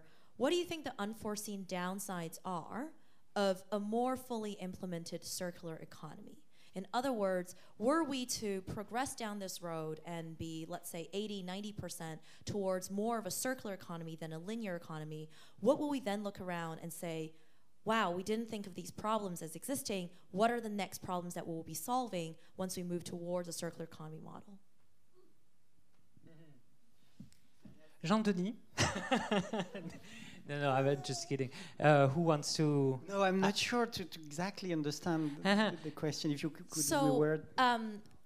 Like Renault, for example, is doing these closed loops things, but that's only a part of your operations. It's not 100% of your operations. Let's say we are very successful and you're able to put, let's say, 90% of the material back into production. You've discovered new mobility solutions, you've moved the business to somewhere completely, and you're able to look at Renault and say, our business operations are now fully circular, right? Everything feeds back into itself. We have a closed loop. And that's what your goal is today. When you reach that goal, or when you're close to reaching that goal, what do you think the new problems are that you're going to discover and want to solve? I understand, thank you. I think we're trying to have a holistic view. And actually, I showed a small part of our environmental plan, which, actually, when I said, obviously, raw materials are one of the major stakes of the automotive industry. The other ones are obviously global warming, air pollution, and then social issues, etc. Many issues, and actually, we are trying to address all of them. Maybe too slowly, but at least we are trying. And actually, when we say circular economy is very wide, as I said, it can include recycling, but also some ways of providing services instead of products, etc., changing the business model. So actually, we are trying to progress on all these aspects simultaneously, in parallel. Anyway, we don't have the choice because in terms of CO2 and air pollution, anyway, the legislation is very strict, always stricter. And then it's not always the case for circular economy, but we're trying to do it in addition and then to progress in all these things in parallel. But obviously, we cannot solve all the issues alone. I mean, the car, because we are a car maker, is only one of the mobility solutions that we can use. So it has its place, but obviously it's a question of how to integrate all these mobility solutions in the most optimal way in terms of services and efficiency. I mean, to take to provide mobility to the people, but at the same time with the smallest negative impacts. I hope this answers at least partly the question. I may try to complement. A big discussion, I think, is the idea that since circular economy is, for example, if you take the agricultural debate, the idea is that we should move production closer to consumption. And so there is all this debate also of is circular economy going in parallel with the retreat of international trade and international collaboration to some extent, So maybe there is this aspect that could be like you go back more at the national, regional level. And so this could be a kind of unexpected outcome of this. Then I think that in terms of outcomes, there are two possibilities. Maybe major companies that we are well installed on the market today may be not banned, but may face difficulties if they cannot complete the shift towards service-driven business models, etc. And the shift is quite complicated because inside the company, like if you have a marketing team or a selling team that is like selling goods, moving from goods to services is a huge organizational shift. It's extremely complex, and then there may be competitive transformation that are very strong there. But last, I will say, if we don't take radical action to shift the way we use raw materials, what we will see in the future is new types of concentration of value in the value chain. I think what we'll see is a return of supply-driven value chains, where actually suppliers of raw materials will have much, much more power than they have today. What you have seen is like over the last 20 years, 30 years, like this idea of externalizing productive activities and like continuing to manage the client interaction, because that's where the value is. I think what we may see in the next decade is a huge shift back to raw material access. And that may not be funny for everyone, I think. And I forgot to mention that, yes, when we are establishing our sustainability plans, etc., we may forget some issues, but many NGOs are watching us on every possible issue, and they are reminding us when we forget an issue. And we've been reminding, for instance, a couple of years ago, that the way the cobalt is, which is an essential component of the electric vehicle batteries, the way the cobalt is extracted from the earth is not always very, very clean or socially exemplar. So yes, we've been requested to demonstrate that there's no child labor or slavery, etc., in the cobalt that we're using, which is actually, honestly, 2 years ago we were just, it had not been investigated very seriously. But since then, it's not finalized, but it is being investigated very seriously. And it's always, yes, when you forget something, you can trust that someone will remind you. We're reaching the end, but there is a last theme that I would like to cover with you. And the you is both you, but also a collective you with people here.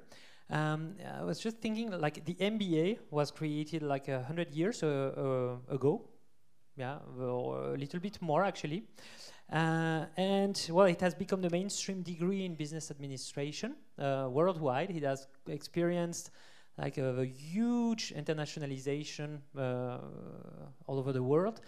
And well, I think this question of circular economy raised big questions for us educators in MBA programs. And I would like to have your opinion about like how should we rethink, what should be changed in MBA executive education in order to fully address these topics at the level of complexity that they imply. Do you have an idea about that, or? I think it's a like big point, you know, like today the rules of the game are being like just like changed, and we just know that we need to change, but it's like a blank page. So like how do you train leaders to answer like this new challenge that we have no answers? So like maybe the answer is like instead of learning specific skills or like specific rules, like our friend was talking about the 5 forces of Porter or the SWOT. Like maybe the way is like just like to learn how to learn new things, you know, like get back to the basics, like philosophy, like how philosophy, ethics, moral, like how do you think with yourself and not use like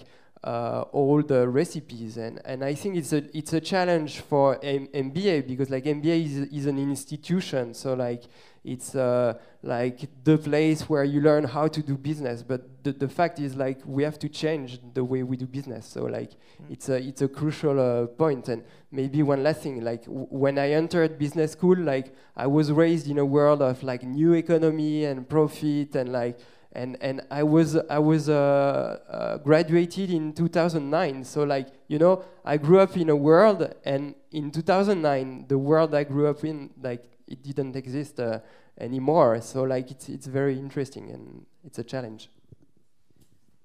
Yes, if I may add that. Yeah, my suggestion would be, maybe it's the case, but to integrate the idea that innovation is no longer a technical matter, only a matter of engineers, and it's a question of business model innovation, creating new business models.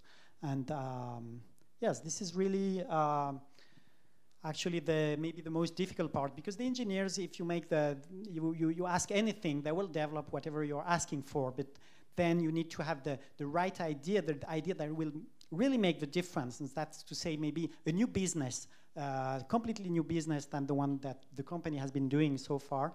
And this is something that, well, is not only a question of personal creativity. Maybe it can be taught somewhere, somewhat, and maybe some new tools can be taught as well as, I mean, beyond just financial or profit, payback, etc. Tools. So maybe we would have to think about reframing the Master of Business Administration with a new name, which could be the Master of Business Design and Creation, or I don't know. But maybe the problem is to see that as administration instead of design, maybe, yeah? I'd like to get some answers from the students about this question. Do you have some ideas? Yes, one at the end. I do. I disagree with the change. I think administration, we need to learn. Wait the microphone. I disagree. I think that what we need to know are financial models that actually support what is supposed to be and what we should be doing in the circular economy. So blended finance and concepts that are starting to be used by institutions like the IFC and the IDB, where you're actually creating financial models that make these things happen, is what I think we should use. And there are many use cases that we could be taught in a pilot type class within MBAs in parallel with circular economy courses. Because at the end, we're still MBAs, we still like numbers, we still like business.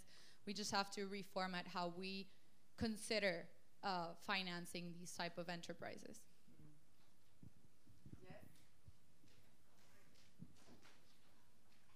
Thank you. My name is Miguel Ferreira. I have been consulting with private equity funds on how to integrate sustainability into their portfolios for around 5 years now. And I completely agree with you. The one thing that I would like to include in the curriculum is how to measure the sustainability impact that we are creating in businesses. I know that here in Europe, you guys are very advanced in reporting and using metrics to analyze the impact. In the United States, the SASB, which is a Sustainability Accounting Standard Board, which depends, works with FASB, which tries to help improve GAAP accounting rules, is developing rules to put financial information into the balance sheet that is linked to sustainability. And that is something that we're not learning in business school. And it's very important to look at the numbers to understand sustainability. I think the idea was not to say that you should scrap all the courses in finance and marketing, etc. That was not the idea. But of course, I think there is a big need to reframe also the existing tools to introduce this kind of consideration. Yeah. Hi, James, the Schulich School of Business. I think you're right about the reframing, and I 100% agree with my colleagues behind me about looking at finance differently, specifically looking at something like the strategy tools that we use differently, specifically Porter's value chain. I know it's something that probably a lot of us have learned. But when you think about the value chain, it is a very transactional tool. It starts with raw materials and moves its way all the way to like after service. If you think about even just adding another layer before margin or even after margin and the way that tool exists, that you could think about like recycling. because it's the responsibility of the business is within its value chain. If you increase the size of the value chain to understand what it needs to happen from a waste perspective, that's an easy way to adapt that tool. So as we're learning how to understand transaction and we're learning about how to where and find margins and where to create value within the system, if we understand that at the end it doesn't disappear, that there is either a loop back or just another part of the arrow, is an easy way to adapt kind of one of the many tools that we use, but from a strategy perspective specifically. Yeah, I think it's very interesting. The concept of, global value creation footprint or something like that, like you have the global footprint over the life cycle. You could consider the life cycle of a product, of a business, of whatever material, but over considering how to preserve the more value all along the life cycle and the business.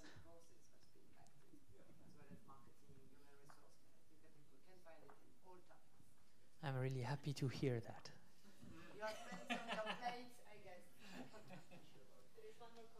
Hi, yeah, Christine from Rotterdam School of Management. So we actually have business and sustainability as one of our mandatory requirements. And I think just as simple as just creating a mindset change and like future business leaders is really important, and like being aware of what's happening in our world, because it is, I think somebody mentioned earlier that it does become more profitable if we do think about like having these greener businesses, because we are looking at businesses in the long term, and if we are able to sustain the resources that we need, then that makes sense, because if we're going to run a business for the next 100 years, then we need to have these raw materials still existing for those X number of years.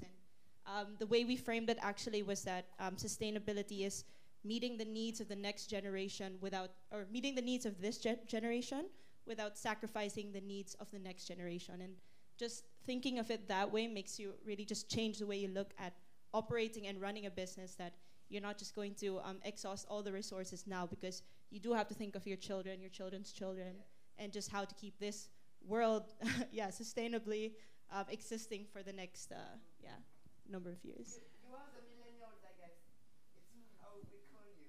And I think that this is your generation who is going to make the world changing a little. So don't drop out. Really maintain the pressure, please, on the company. Thank you, everyone. I propose that on this optimistic note, we close our panelist discussion. Thank you very much, Professor. Thank you all. Thank you, the panelists. And thank you for fruitful discussion, and for those who joined us on the YouTube, because that was streamed live online. Just before we go for the short coffee break, let me make a little announcement about it tonight. You probably all heard that we're having the boat cruise tonight, right? I hope everyone aware of that. So please, there is no information in your program about it. There is no location, nothing. But I'm going to communicate. I'm going to make the plan. I'm going to write you where we meet. We meet at 7:45 because the boat leaves at 8. Like, that's sharp. We cannot change that. Okay? So please be on time, or better in advance. I'm going to write you the metro station where you're supposed to arrive. And then from this metro station, there will be volunteers guiding you to the boat. So if you come up, just look for someone from ESCP with our red stripe and follow these people. We're going to guide you to the boat, okay? You're not going to be left behind. And if something, we have the WhatsApp group. Please reach out to us. So 15 minutes break, and at 4 o'clock, please come back to the audience. Thank you. Thank you.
But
For you a question. So I will say, and I ask that you trade answers a particular question, you answer once, the next time around, you answer, so that we keep it to one answer for your team, and then one answer for the The questions will flow along the line of, I'm a marketing guy, so for any real value that's created, it starts with a problem, right? An issue or a problem, sometimes an opportunity that has been overlooked. So when they ask each of you, what was the problem?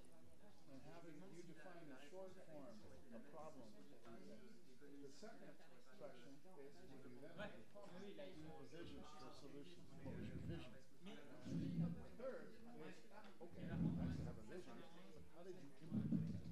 And that is not easy to implement, as we know in the schools that we have. One of my mentors at business school, executive in residence, said to me, the problem with all of you MBAs, you all want to be jockeys. No one wants to train the horse. No one wants to clean up after the horse. No one wants to get up in the morning and walk the horse. You all want to be jockeys. Right? Yeah, for you to accomplish what you have, you needed to get everyone participating. So that was the last pointed question will be, what is your personal what did you take away in your heart? What skills did you new skills did you what inspiration for your future? And if I have time, which I don't think I will, it may be what three words of insight to offer from counsel. Because everyone in this room has a problem, and everyone in this room has a vision of something they want to do when they get back to campus. So this is the first time in GBC history we've been able to get so many finalists on stage at once. Usually we do the award ceremony, we honor runner-ups, we honor the finalists, we give two people speak, and the two recipients speak. I think it's much better to have the chance to meet everyone. All right? Yeah, Sean. Hi, Antoine.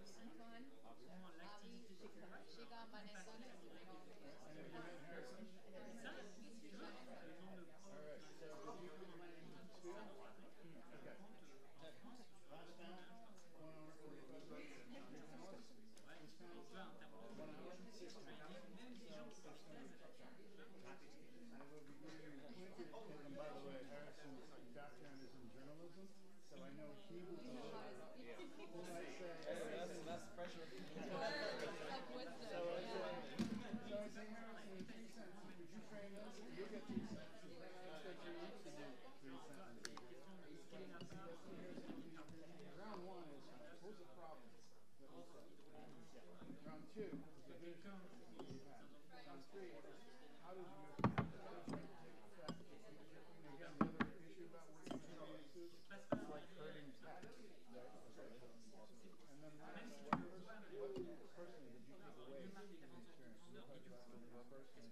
And last, if we have time, what words of wisdom? Because everyone knows there's a problem, the opportunity, and they're trying to figure out what they're going to do. And then I'm going to say, the least amount of trade, so you first time through, you'll answer, second time through, she'll answer. That way I can write down 1, 2, 3, 4, 5 submissions.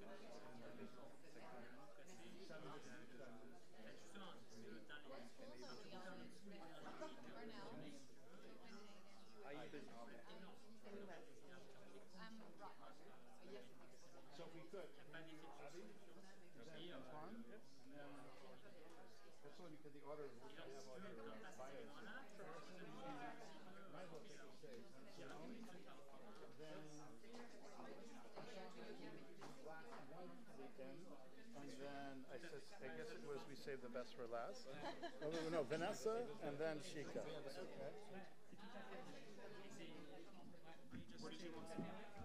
Okay. You are here, and then Vanessa Shika. So right there. That'd be great. All right.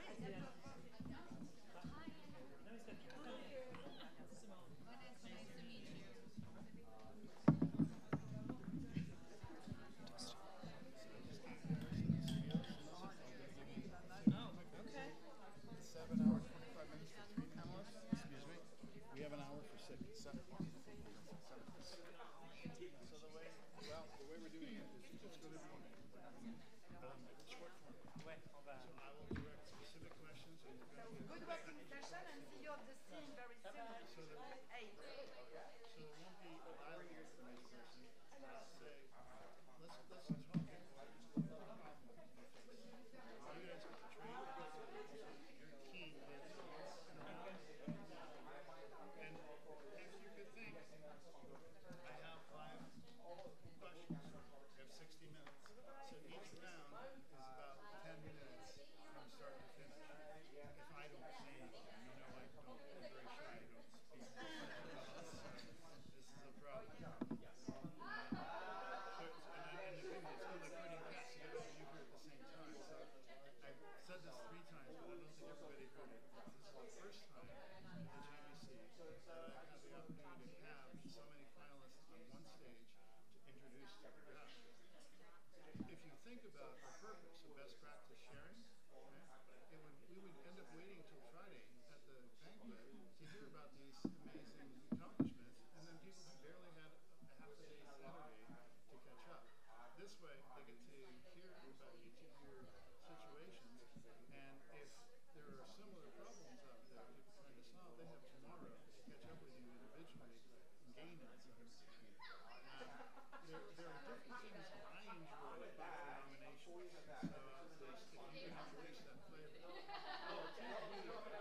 It's not always that the techies get to do something that has such a profound impact on the student body, the community. You guys were both fascinated with tech, but also with the people who innovated in tech.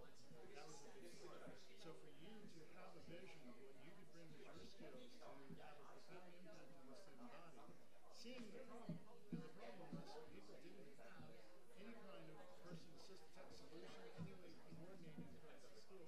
You did something.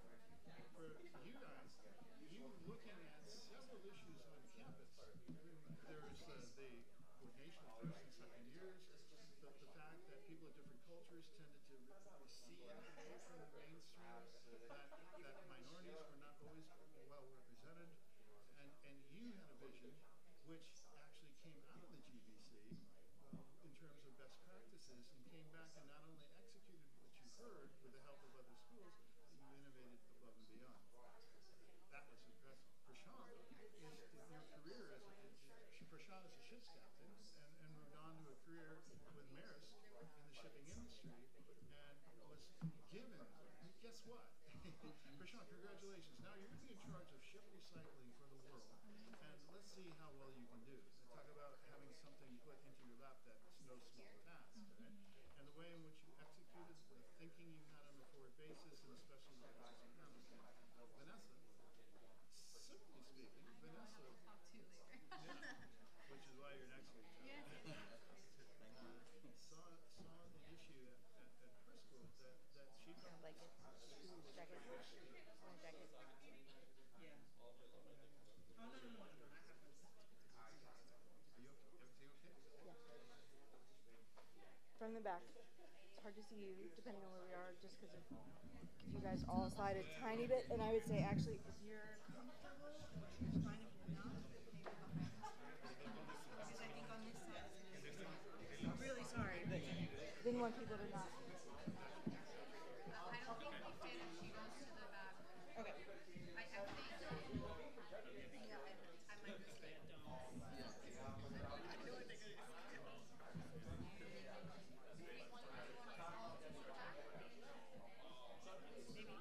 Maybe scrunch a tiny bit. Part of it is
if they're gonna record, shall I get your? Thank you. Let's do this. Glasses. This is for you. Your team with the Green Room Live. You got your own. You have one. Each of you have one nearby. We'll do a mic check before we start.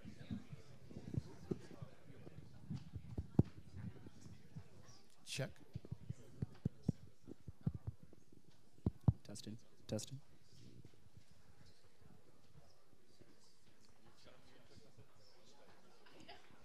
Check. Check. Can you hear me out there? No. Hello. Yes. Check. Check. Yes, it does.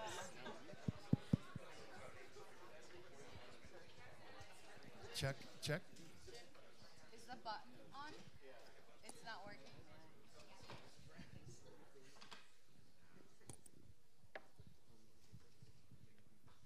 Check. Check. Check. Check. Check. Check. Check. Check. Okay, everybody. We're a little late on our start here, but we'll do our very best to keep on time. As you know, this is our next student leadership panel. I think you know my name, all right? So I'm not going to bother wasting your time here. But I am going to say I'm delighted to have this panel. This is the first time in the history of the GBC we've had so many finalists in our Student Leadership Awards competition on one stage to talk to you all. The reason this is so important to me is that you now have a chance to meet the finalists and hear about their accomplishments before the banquet on Friday night, which means you have an entire day tomorrow to meet up with people of mutual interest, to talk to them about their accomplishments, and to basically enjoy hearing about what they've done. Because we have very little time, this is not going to be an extended panel discussion, but what we're going to try to do is to give you the pertinent information of what these accomplishments were and basically the personal aspect of the awards. So quick introductions as I go down the line, and thank you so much for some of the individuals who've chosen nicknames instead of their formal names. Okay, first we have Abi, who is completing a dual master's degree at IE, including honors in the International MBA. Abi did, prior to IE, he did a stint at EY, and was recognized for his ability to manage clients and teams at such a young age. Well done. At IE, he's president of the IE Consulting Club and the IE Big Data Club. He's passionate about people and the environment and has significant experience with social impact activities. He now wants to implement technology-driven solutions for sustainable development. Thank you, Abi. All right. Next, we have Antoine from the IE Business School, who's also pursuing a dual degree. He's a master in management and master in business analytics and big data. Antoine is passionate about, it sounds like the dating game, doesn't it? So if you have any, you can put little cards in if you like, okay, and I'll collect those cards. For a small fee, I can arrange things, okay? So aside from these contributions in the program they're going to talk about, Antoine's helped grow the IE Big Data Club to be the largest student organization at IE, which is no small feat, by the way. He's worked with teams of members and a number of events that they've held in the club. Next, we have Harrison and Simone, both from the S.C. Johnson Graduate School of Management at Cornell. Harrison studied political science at the University of North Carolina, Chapel Hill, and he spent 7 years in New York City working in broadcast audio production at WAMU and NPR. He worked in marketing and corporate sponsorship at NPR, and then later he was with licensing and syndication activities at the New York Times. At Cornell, he co-founded the student-run podcast Present Value, which, by the way, is going to be an immensely popular podcast for the university. And he served as the 2018 Student Council co-president. He's especially interested in politics, media, and technology. Right. Next, we have Simone, also from Cornell, S.C. Johnson School of Management. Simone is an MBA candidate and a Forte Fellow at the Cornell School of Management. After completing her undergraduate degree at Barnard College, Columbia University, Columbia Business School, very good there. Simone taught world history, psychology, and sociology for 3 years in the Teach for America Corps, which is a very noble pursuit, by the way. She worked in the office of Senator Mike Johnson through the Urban Leaders Fellowship before joining Bridgewater Associates as an employee services coordinator. At Cornell, she serves as co-president of the Student Council with the guy next to her, and was active in the consortium, Women's Management Council, and Black Graduate Business Association. Simone spent her summer interning at McKinsey and will be returning this fall. Right? Next, we have Prashant Widge from CBS. All right? The only ship's captain I've ever met at the Graduate Business Conference. Prashant was a merchant marine ship's captain, one of the youngest ever. And after a career as a captain, he was hired by Maersk, where he handled emergencies at sea, and he also provided expert guidance to ship's masters across a number of topics. Prashant now serves as the head of responsible ship recycling, where he leads a program to create more responsible recycling actions along India and abroad. He holds a degree in nautical science from the Beria Institute of Technology and Sciences, and he's currently pursuing his executive MBA in shipping and logistics, which is called the Blue MBA, at Copenhagen Business School. Next, we have Vanessa Matos Tudela. Sorry for my Spanish accent, from Rotman, all right? And Vanessa, she holds a degree in international affairs from American University in Washington, D.C. Prior to Rotman, she worked at IADS, which is a multilateral development bank, where she encouraged private sector clients to consider the viability and attractiveness of renewable energy investments in Latin America and the Caribbean. Vanessa interned at Mars Discovery District, where she helped develop shared mobility projects. She's the president of the Rotman Net Impact Club and is passionate about the importance and relevance of cultivating relationships between environmental and social stewardship and financial gains. Last but not least, we have Shika from NUS. Shika came to NUS as an ardent advocate of gender diversity in the workplace. She then organized, chaired, and moderated several events within her school, of course, which you're going to hear about, encouraged more women to join traditionally male-dominated industries, uncover unconscious bias, and promote the role of man-ambassadors in making the world more inclusive. As president of the Women in Business Club, she founded the NUS MBA Women in Leadership Conclave in January of 2019. And coming from a technology background, Shika has been strongly voicing her support to promote more women in the tech sector. She's recently selected as one of the 100 most inspiring MBA students from across the world and appeared in Sydney at the MBA World Summit. So, as you can get a sense, there are no slouches on this stage, right? We have not a lot of time. So I want you all to think about the fact that you are in similar positions of authority at your schools, and you probably have things in mind. I'm a marketing guy, so any great change as a marketing person starts with a problem or an opportunity.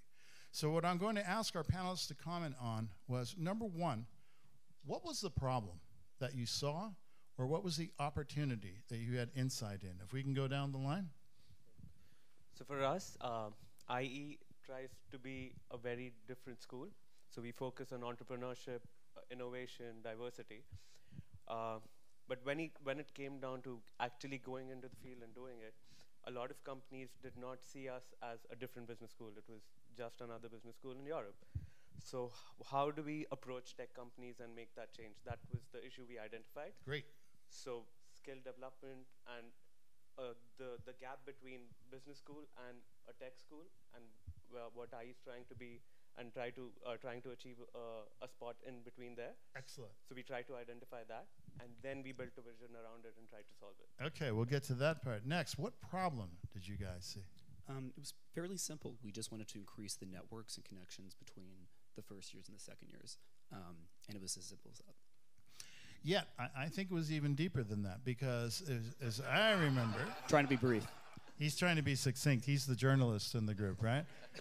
You had other issues with cultures and minorities. So it wasn't just first and second year, right? It was trying to be inclusive of all cultures, of all minorities, and to create an environment where everyone felt equally represented and equally appreciated, right? I did my homework, huh? Sorry. Prashant, what was the problem? The problem for us was as Maersk, one of the world's largest shipping company, we have ships that come to end of life. And historically, we've been selling ships when they were 10, 12 years old. Typically, a ship life is about 25 years. So in 2008, with the crisis, we had these vessels which were in 2015, 17, 18 years old. And we, for the first time, for a century-old company, had to take the onus on ourselves to recycle them responsibly. And when we got down to play the game, we found out that that was a dark spot in the shipping value chain. And the ship recycling, 90% of that happens in substandard locations of South Asia, namely India, Pakistan, and Bangladesh, for several reasons. And we got down with believing that engagement on the ground is the key, that we wanted to get to India and change. So that's the problem that we were trying to face. Great, thank you. Vanessa, what about you?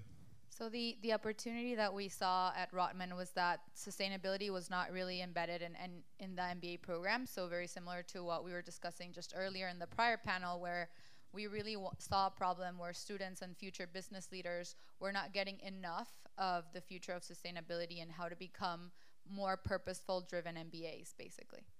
Great, and Shika. To be honest, the word problem is a very small word for gender inequality, and I think I just try to uncover deeper truths about the unconscious bias, gender bias in the workforce, and my aim when I came to NUS was to make sure that Asia in totality faces these disconcerting conversations with ease and comfort. Great. So after the identification of a problem, as a leader, and you are all, I would imagine, dealing with numerous problems or opportunities in front of you. The leader's dilemma, which James had held earlier, talks about the fact that you can't do everything. And you need to focus on the things that have the highest value return, but also things that are particularly meaningful to you. So my next question to the team across the board is going to be, what was the vision? What were you inspired to conceive of as a future solution given what you faced? So first with Antoine. So building upon what Abby was just talking about as being the intersection of tech and business, the vision we had at this stage was really to make IE the central point for tech and business, and to do so, maybe the execution, we'll talk about it a bit later on, but the vision for that was really to put IE on the map in terms of tech skill development and business capacities, which you would learn in an MBA context. Okay, Simone. Yeah, so I felt really fortunate when I started my MBA at Johnson because I was a member of the consortium, and I see Olin is here and Tuck, and a bunch of you probably know what the consortium is, but it's basically a family in a lot of ways. And so I came to Johnson already knowing a cohort of students tended to be underrepresented minorities. We had spent a summer like building connections, and I never had FOMO because I always had friends. And I think that I know that a lot of people came to school and they didn't have a family. And it's like, although there's so much going on, if you don't know a single person in the room, I think there's a lot that can hold you back. And at Johnson specifically, we have a huge international community, but like, I didn't know any international students. And so these numbers weren't adding up, and it was a lot that like, there's so much to do, but if you don't have a community, you're not really doing it. And then there's a huge population of our school who doesn't show up to things. Why is that? And so I think our larger vision was, how do we create family for everybody? And how do we make a space where everyone's identity feels reaffirmed and celebrated?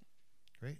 And Prashant, what was your vision given the Yep. magnitude of the problem that you discussed? Yeah, absolutely. With 55,000 merchant seagoing ships, and these are the ones that are more than 2,000 tons of steel floating at sea, the magnitude was huge. In our capacity as Maersk, for who we are and what we believe for the values that we stand, we knew that there was no other way than doing it the right way. And our vision was to transform this industry. And putting our hands down there, making our hands dirty, engaging on the ground, setting standards, and then taking it further from there. Yeah.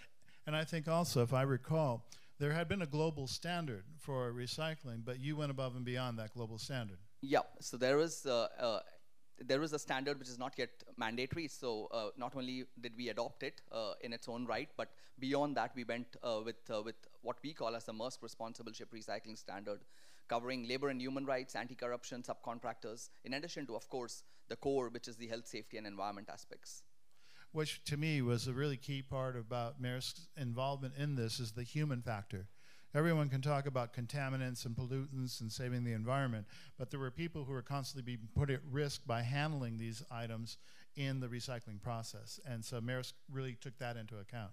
It's extremely critical to us. It's a part of the triple bottom line for sustainability for us, and people is key for us. So irrespective of whether they are employees or anybody who we subcontract down the chain.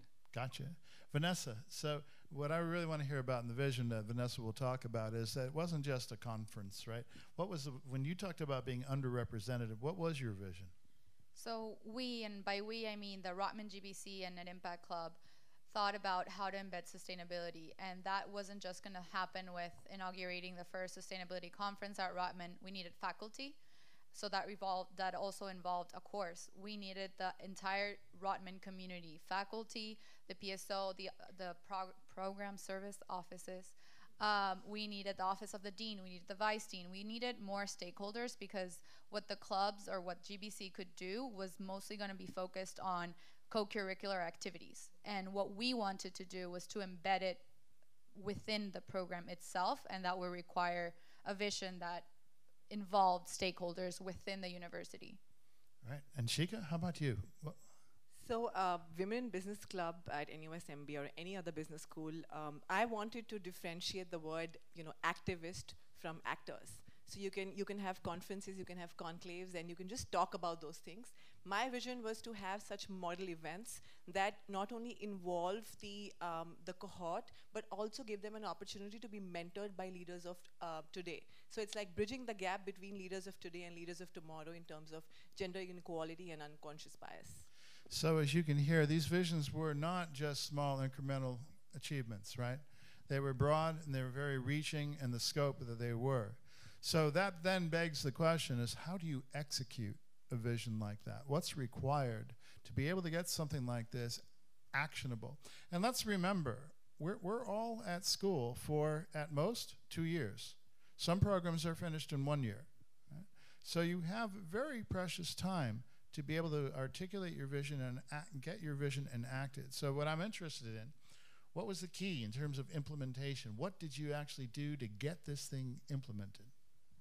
First of all, going to the source of the problem and speaking to companies, what do they see lacking in MBA students, and why can we not take positions as program managers, say in Amazon, right? So we started interviewing a lot of people, and then we started identifying the softwares they need to learn, say Python programming and hard skills that will push them to become managers of the world that we foresee, which is tech, and that's the biggest thing that's coming up.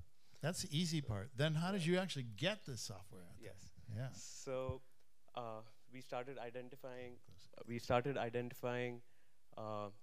people within the MBA program, within the big data program, and that's the best part about IE. We have I think around 10 to 15 different masters and skill sets coming from all across different programs.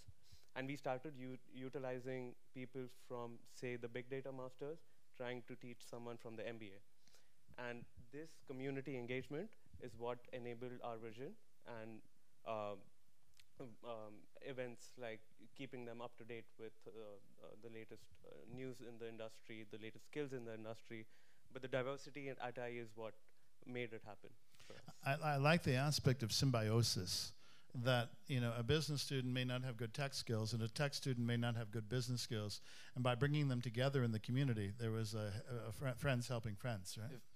If I can add to this, surprisingly, so when we first had this vision of involving getting more tech on board, we went out to the companies, and then we saw inside the MBA students who already had past experience, and we ended up actually not only reaching to MBA students, but the whole IE community. And we had, about a month ago, for example, a Python workshop, which was led by an undergrad student who'd learned on his own, and he was teaching MBA students about it, and people are asking for more. So it's, in light of giving feedback and telling you what could be interesting, sometimes think not necessarily just in your intake, but in the whole spectrum of your ecosystem. Because this student which led the Python workshop came up to us saying he was interested in running it. We took the risk of enabling him and giving him the bandwidth to promote it, and it was a great success. Excellent. And Harrison, to implement a cohort program at a major business school, and let's face it, administrations have their own vision, all right? Faculty have their own vision, students have their own vision, and I refer sometimes to it's like herding cats, right? So implementing something like this, what was the secret sauce here? Yeah, I think the first thing is research. We discovered that Cornell was actually an outlier, that we did not have a cohort system. Can everybody hear Harrison? We're an outlier, and that we did not have a cohort system. So actually using some of the contacts that we formed last year in Copenhagen, we sort of analyzed many different business schools and how they did their cohort systems, and sort of picked the best parts to fit our community. And the second part was buy-in. You know, we had many town halls, office hours, talked to dozens and dozens of students, and had some great administration partners. Gotcha. What I heard in the nomination process was the degree to which Harrison and Simone had personal one-on-one conversations with just about every student in the student body. I wouldn't go that far, but oh wow, quite okay, a few. Okay, but also to deal with the administration, they brought hard facts, and you benchmarked the school versus other schools the administration held in high esteem, and it's a little hard to argue against change when the facts are in front of you, right? I would say. Great. Prashant. Yep. Three key messages for us. We started out with a due diligence process. It's extremely important to get the facts in place to do our homework. We understood India as an option. It has 35% market share for a certain reason, historically, and continues to be. And we try to engage with the yards and try to understand what is the challenge on the ground. What is it that's what is it that's causing them to do substandard recycling? Let's call it that. We then decided to get our house in order. That was clearly to make sure that we have our own standards in place. We have a complete buy-in. It's across the board. As Maersk, we have several brands, and several different brands have their own way of doing things. So getting our house in order was extremely important. And then, of course, reaching out with a program with the mandate to actually, the third key message being that engaging on the ground, getting there on the ground with a team, with a competent team, with technical skills, with skills which are required to do responsible recycling, and then taking it further from there. And then again, one of those things, it's great to have all of these plans and programs, processes that you can map up in theory, and then when you get down on the ground, you need to adapt. I think it's extremely important to adapt all the time, keep reevaluating what you've done, and then take it further from there. Great. One of the things I often say in business is you cannot execute unless you have three things: responsibility, authority, and accountability. And so it looks like you were armed with all three as you went forward and executed, which is admirable, really. Vanessa, okay, I have to tell a quick sidebar here. How many people find it a little difficult to get to the dean? No? Yes? No? Okay. So the dean at Rotman was very, very busy, and we'll talk about roadblocks, but I got to preview this one. Vanessa camped out outside the dean's office. She literally camped out, brought work, everything else, camped out, till the dean got up to get coffee, and then she nailed him, okay? So executing, Vanessa. Yeah, it's a funny story, but so I think that everything our team did, like the one thing I could say is that the people in your teams, those that were elected with you, that are your team, are everything you need for implementation. Use their 15%, like James taught us today. It's everything you need to implement your vision. Like, they're everything. Nothing that could have done within our vision or our program would have happened without those people being super committed to helping. So one of the action items that we took was data and research. Again, we had a student body that is wanting sustainability, wants to take courses in impact investing. And so we had the numbers on that. And so we identified key pain points from stakeholders. I knew admissions wanted to hear from us what we could offer the incoming class in terms of sustainability. So I got them on board. We got them on board, sorry. Then we went to other offices within the university, faculty. Finance faculty at Rotman is like top finance faculty, and it's very hard to get in the room with them, but at the same time, it's like, this is the future of finance. So how can you help us and us help you improve within your research space in sustainability. And so we went to each stakeholder and identified what we wanted to do could benefit them. We vocalized it, we were very clear on that, and we got them on board. Excellent. And Shika? So very important part of our initiative was to engage men, and I think that's the secret sauce of our success, because a lot of people believe that we have to get them to talk about stereotypes or get them to talk about the biases, but I think that kind of alienates them. So a way to involve men would be to give them the accountability, give them the opportunity to mobilize other men who can do so. So we had the flagship event at NUS, which is the Balance for Better Conclave, where we invited 12 speakers from the industry. But these speakers, they went through a screening process. So we had an internal screening process at the Women in Business Club where we found out at least one thing that they did in their organizations or beyond in combating gender inequality, and they promised to mentor at least one student at NUS. So that's what we thought before this flagship event was created, and the impact was phenomenal. And I must credit the men who were involved in this initiative. Not only were there more men in the audience when the event happened, but there were also more men in the core team. So I think for me, the kind of problem that I am dealing with, men play an important role, and engaging them was a key part of our implementation.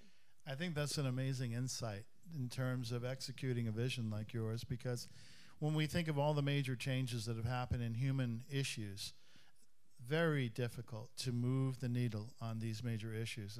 Very particular. That's right. Yeah, excellent, excellent. So now, as you have an vision like this, and no matter how good you can be in your implementation plan, I guarantee everyone in the room faces the same issue, roadblocks.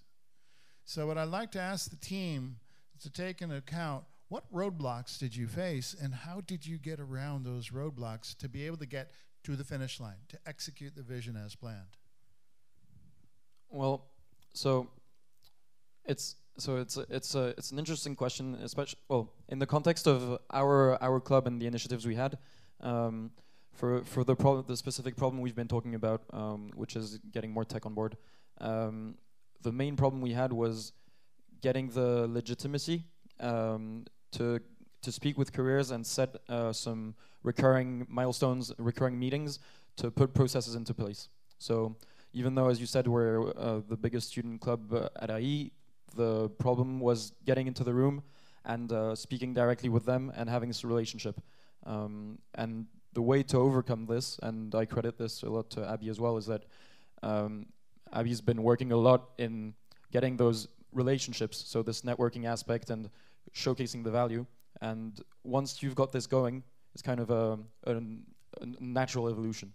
And but that was a roadblock we had at the beginning, which kind of slowed down our development. Excellent.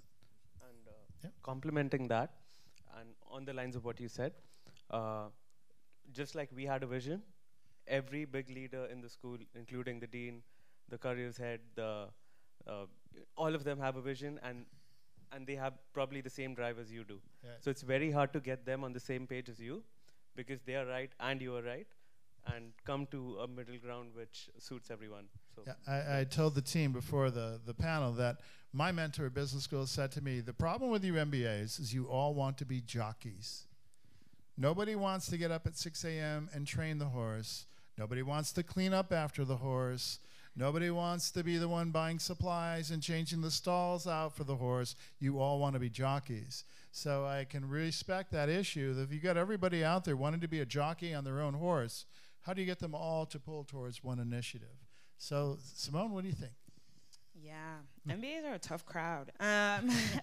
So we were essentially asking our school to buy into a completely new social experiment that we had no idea was going to happen. So we were like, hey guys, give us some money to do this. And we didn't only ask the administration to give us money, we asked students to give us money. And I think MBAs, no matter how much money they make, they're real cheap sometimes. And they ask a lot of questions. And we were asking for very nominal dues at this point. We were like, listen, this is one night out, and this is gonna be a whole semester of good times. Just give us $30. And you know, I think at a certain point we realized like we had sort of bottomed out in terms of the good ass, the good faith. And I think Harris and I have done a really good job at tapping a variety of social circles. So some of it was just like peer pressure of like, if you don't give me this money, like, just give it to me. I know where you live. And then you reach the threshold on that strategy. And then we did a lot of education because people had a million questions of like, what are you going to do with all this money? How's it going to be accounted for? And we had done quite a bit of research at a lot of our peer schools and our friends. And so we had like a whole way in which it was accounted for. The administration knew. And then, you know, past education, we had another roadblock where we just weren't seeing the money. So we were like, okay, we have to make this thing so cool that people are going to feel left out if they don't get to go. And that brought in a lot of money. Because originally we had planned of like everyone pays a certain amount of dues at the beginning of the semester, and then it pays for us to do activities all throughout the semester. And since certain people weren't doing that, we were like, all right, we'll charge per event. And so rather than you paying $30 at the beginning of the semester, you're now going to pay $20 to get into this frat party. And if you don't, then all your friends are going to be snapping about it, or they're going to be in an Instagram story and you're going to be sad. So we were like, boom, and that worked. We brought in thousands of dollars through that. And ultimately, it was a success. But I think the largest lesson out of this is absolutely tap your networks. Your team is super important, but also think strategically. Like if something just isn't moving the way that you need to do it, think about like, how can I create, social pressures in other ways that I know will push people into doing something. And by the way, Harrison and Simone are opening a nightclub in Ithaca, New York after this. Come through. We need influencers. So Prashant, my question to you regarding roadblocks, it's easy to do the wrong thing. Yep. But it's really hard in your case to do the right thing. How did you get past that? Yeah, I think once again, pretty much reiterating some of the points that we are having here is that you need to have, every industry has critics, and critics are extremely necessary to have. They are the ones who make sure that we behave, right? So we've had a lot of NGOs in Europe who've been chasing us for having committed this cardinal sin of going to India with our ships. We've never done that in the past, but that's also because we never recycled. And the only way we could get them on board, and we managed to do that, was to open the door of these Indian yards to these European critics. And we took them along with us. We showed them what we do. We showed them also what is going on in the rest of the area, and then they could understand. So we had not just NGOs, but we also had economists, Forbes, Financial Times, you can name them, Wall Street Journal. All of them have been with us over the last 3 years, which is the way we actually managed to there's still a lot of work still pending on that, and not everyone is on board, but that also makes sure that we stay the course on our program and make sure that we can have them come along. Excellent. Yeah. Excellent. Rebecca? So I would say that in terms of roadblocks, with regards to our course, we wanted to put in a new course at Rotman with less than 3 months. So we needed Rotman faculty, everybody to agree within 3 months, because we wanted our leaving class to actually use and participate. So roadblocks there was about getting faculty and the sort of bureaucratic system that naturally embeds an institution like an MBA and University of Toronto to actually listen in a timely manner. So time was everything for us.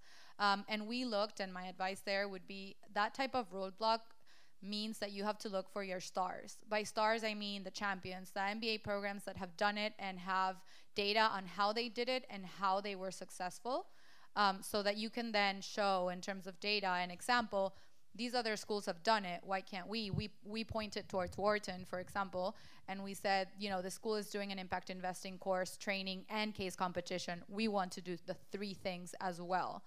And so pointing to champions like within our entire, everybody that's here and the programs that we represent, we are resources so that those roadblocks can, somehow be improved, I guess.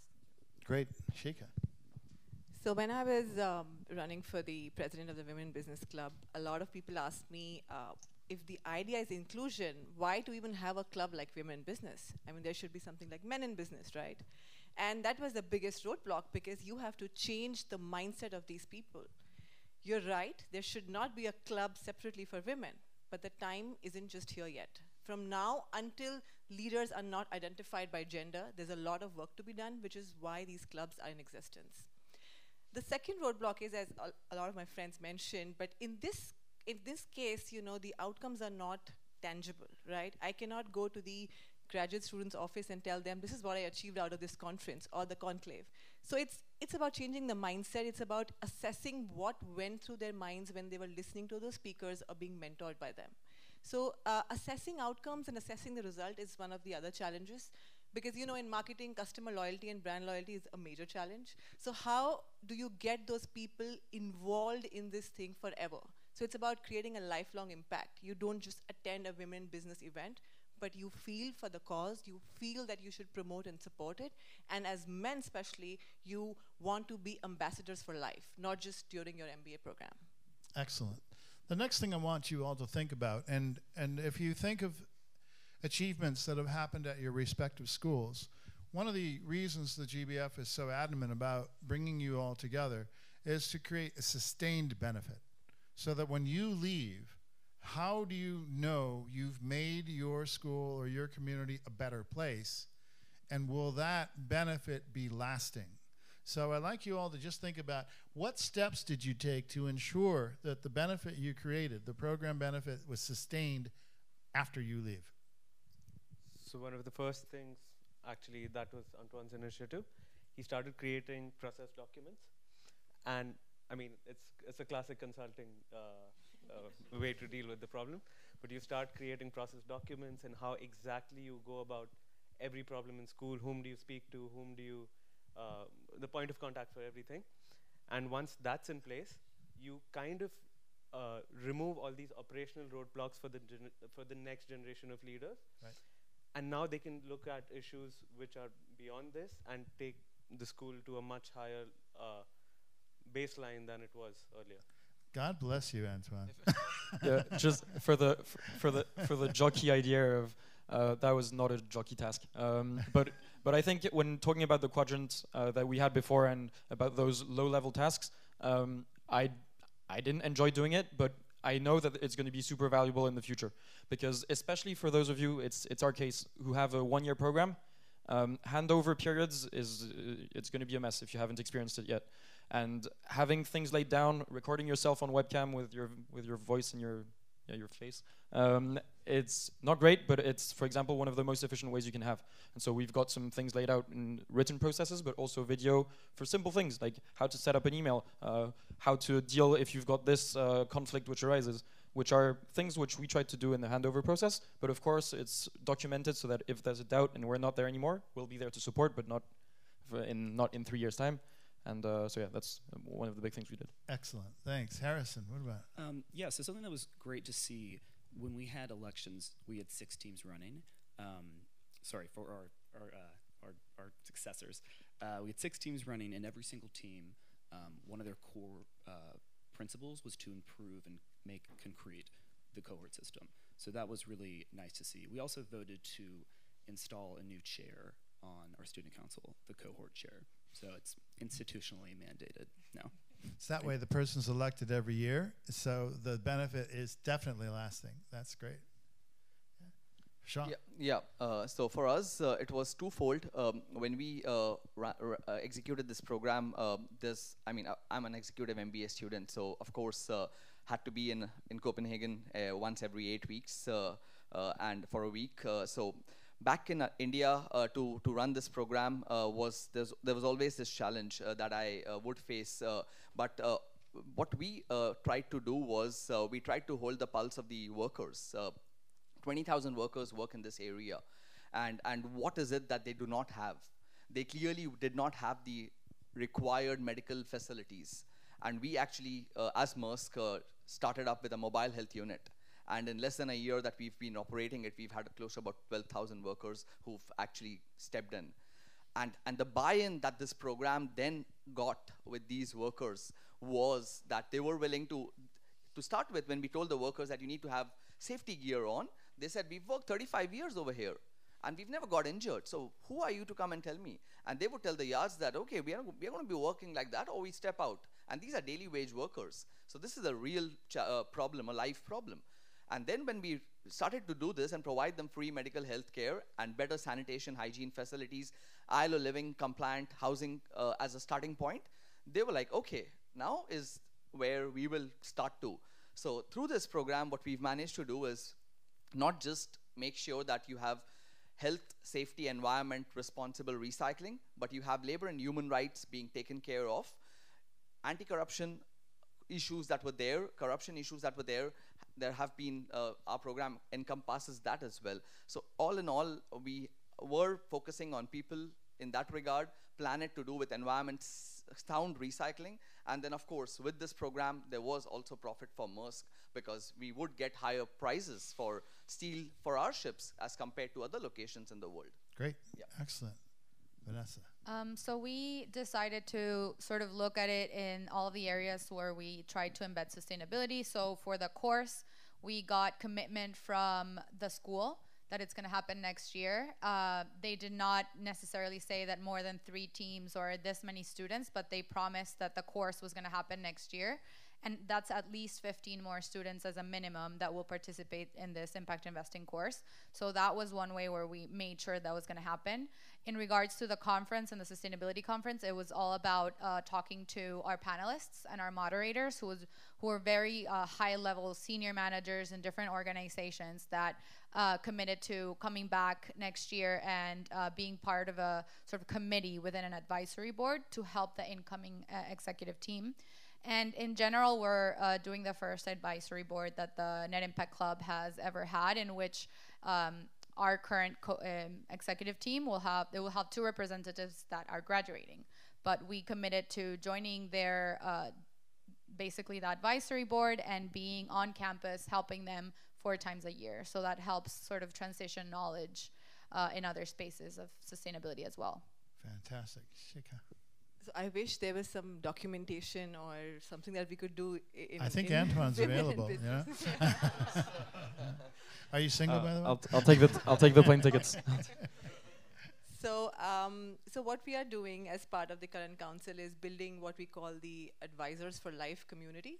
So it will not only include people from the council who have been involved with women in business, but also people from the non-council audience who champion this cause. And every year we'll get on more and more people on board, and they not only will help the incoming cohort in arranging events or initiatives, but you can also tap on their networks for professional reasons, for personal reasons, or whatever. So it's going to be like a community building for us, because for something like women leadership or empowering women, I don't think there can be, we cannot have a call with them and tell them, this is what you have to do. This is a conference you have to have every year. That's definitely going to happen. It's going to become a legacy. But I think it's also about building the community and that people feel that they're a part of it for years to come. Right. And if you notice across the board, each individual talked about ways to institutionalize that had some commonalities, but important differences. You have elected officials. That stays as an event year after year after year. You have corporations commit to providing mentors, or corporations commit to being part of things. Corporations have institutional memory. We don't necessarily as students because of the exchange of students. Documentation, wow, that's essential to the thing. And providing other benefits so that people will be enrolled and able to get on board despite their initial personal feelings and objections to the methods. So I hope you've heard a lot of amazing insights here. I have one last question, and if you'll give us maybe an extra minute or 2. By the way, I'm hoping this panel was quick, was energetic, enthusiastic for all of you. That was our goal as a team, not to have anyone go on for any length of time, especially me. All right. So the last question for the team. You've all stepped up at your schools. You've all committed amazing amounts of time beyond your normal activities. Why? Not for great remuneration, right? You're not making big bucks. Not because you'll get...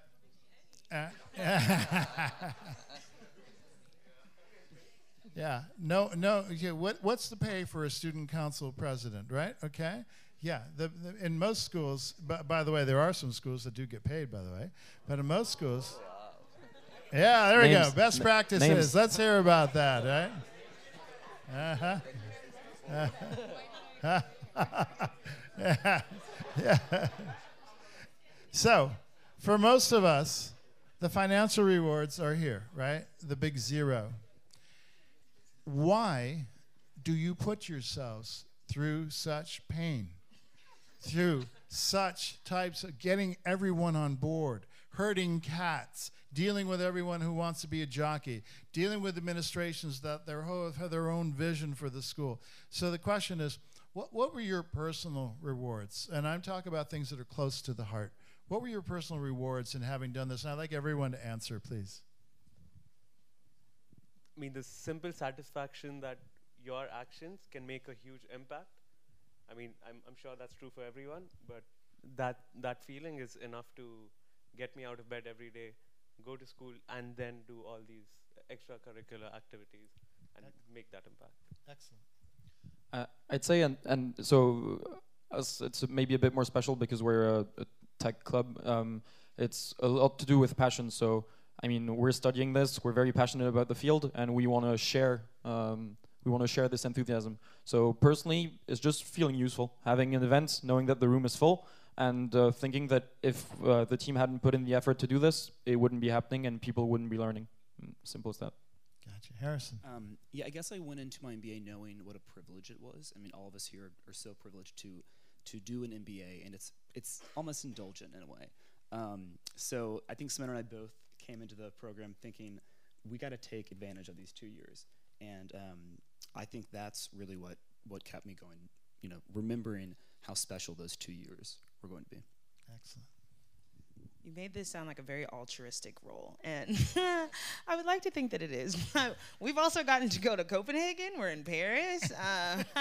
We got a lot of benefits out of doing this thing too. So, and I think we all know that's true. So, I would like to say it is altruistic, but also there's a lot of personal gain. You know, like, there's things that I could never have imagined would have come to me just by the strength of me giving my time and myself to something. So I think it's great to be a giver, but self-preservation is real as well, and I think there's a lot that I got in return from doing this.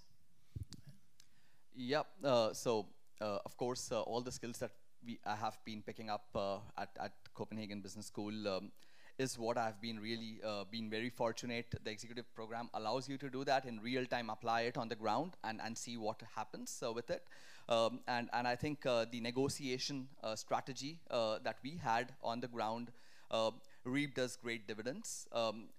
Overall, I think it's a very fulfilling feeling that in less than 3 years, 150 yards in India, which were substandard, today 65% of that has changed into green recycling options. So the world has Europe in specific, which is, and I say that because we are a Danish shipping company, that we are cynical about health and safety and environment standards, labor and human rights. Then we have in India 65% of the yards that provide green recycling solutions. And we have worked with only 5 of them, but the ripples turning into waves is what I have is clearly for me the most fulfilling feeling. Yeah, thanks. You said personal, so I'll get personal. For me, I can't really. So I'm from Venezuela, and my country is doing terribly right now. And ever since I left, it's always been sort of like, how can I give back to the community I'm in, because I am not back home doing what I sort of feel I should be doing. And so at Rotman, I met the most incredible people that I think are number 10s in that radical candor graph that we saw, that really care about people but are also willing to do the work. And so just meeting them and knowing that everybody I've met at Rotman, especially my team, will be people that will later help me, maybe help home, is something that sort of drives me. And I also count on every single person here to sort of take that call when the moment comes. But sort of thinking about how that moment at Rotman in those 2 years could help me meet the right people and make an impact not only in Rotman, but later in the future in my own country. So I come from a country with severely low women representation in the labor workforce. And I was presented with this incredible opportunity of doing my bit for this. I realized, that at the end of the day, you're a leader, that makes you happy, that's great. But when you have the word responsible or thoughtful next to the word leader, it makes all the difference. And it just increases the level of satisfaction and fulfillment many folds. And that's exactly the personal reward that I've got. Excellent. Thank you. So many people ask me why, in 1983, I put together this little conference with 27 schools that became a global conference with 55 plus schools. And the answer gets back to the heart of what you've all talked about. Like you, I was motivated to make my school a better place once I left. But I was also motivated to bring together all the like-minded people. And I guarantee you all have more in common with the person sitting next to you on either side than you do in any class in your school, because of this common thread of wanting to make it a better place. So I have to tell you, I have had the best time up here talking with these inspirational leaders to represent everybody in the crowd. I can't wait for Friday night when we actually, Vitika and I, do the Leadership Awards. That is my favorite part of the GBC, just to let you know. You actually get to see me in a tuxedo. But what I also know about each of you from your nominations and from the work that we did is you all honed other skills that you would never have been challenged with if you had simply gone through the program and taken the courses. Negotiation skills, communication skills, interviewing skills, and identifying needs, understanding all the stakeholders involved, being able to speak about a movement, not just a conference, but a movement, all right? And being impassioned about it in the way that I always talk about, it gets you right here in the heart. So in closing this panel, I'd like us all to acknowledge these nominees for the Leadership Awards and to thank them for the time they've given us today. Thank you.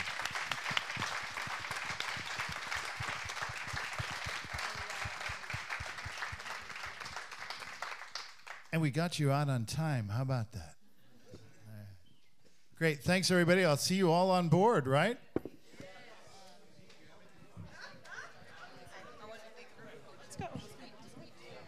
Oh, sorry, can I say something real quick? If there's other Forte women in the room, please come to me or to take a picture. I think there's a few of us here, and that would be incredible. Well then, since we're doing final notes, if ever some of you want to have a look at the documentation of processes we've done because you think it can be useful for you guys, we can show you that.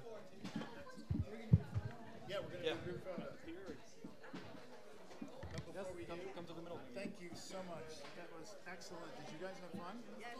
It was excellent time. I thought you were all perfect. You did that all. Arm in arm. What do we do? Arm in arm? Does that work for everybody?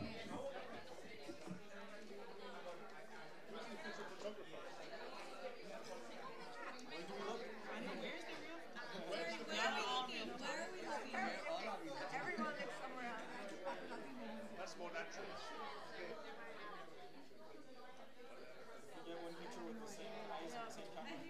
Yeah, I know.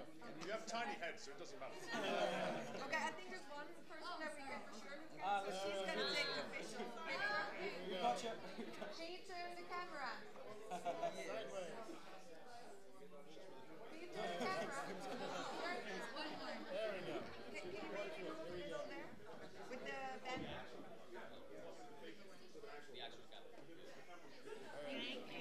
You guys are inspirational. You did a really, really good job. Thank you so much. Okay? So I hope we make this a permanent part of the GBC, and I hope we get the feedback. We'll see you all on board tonight. Yes.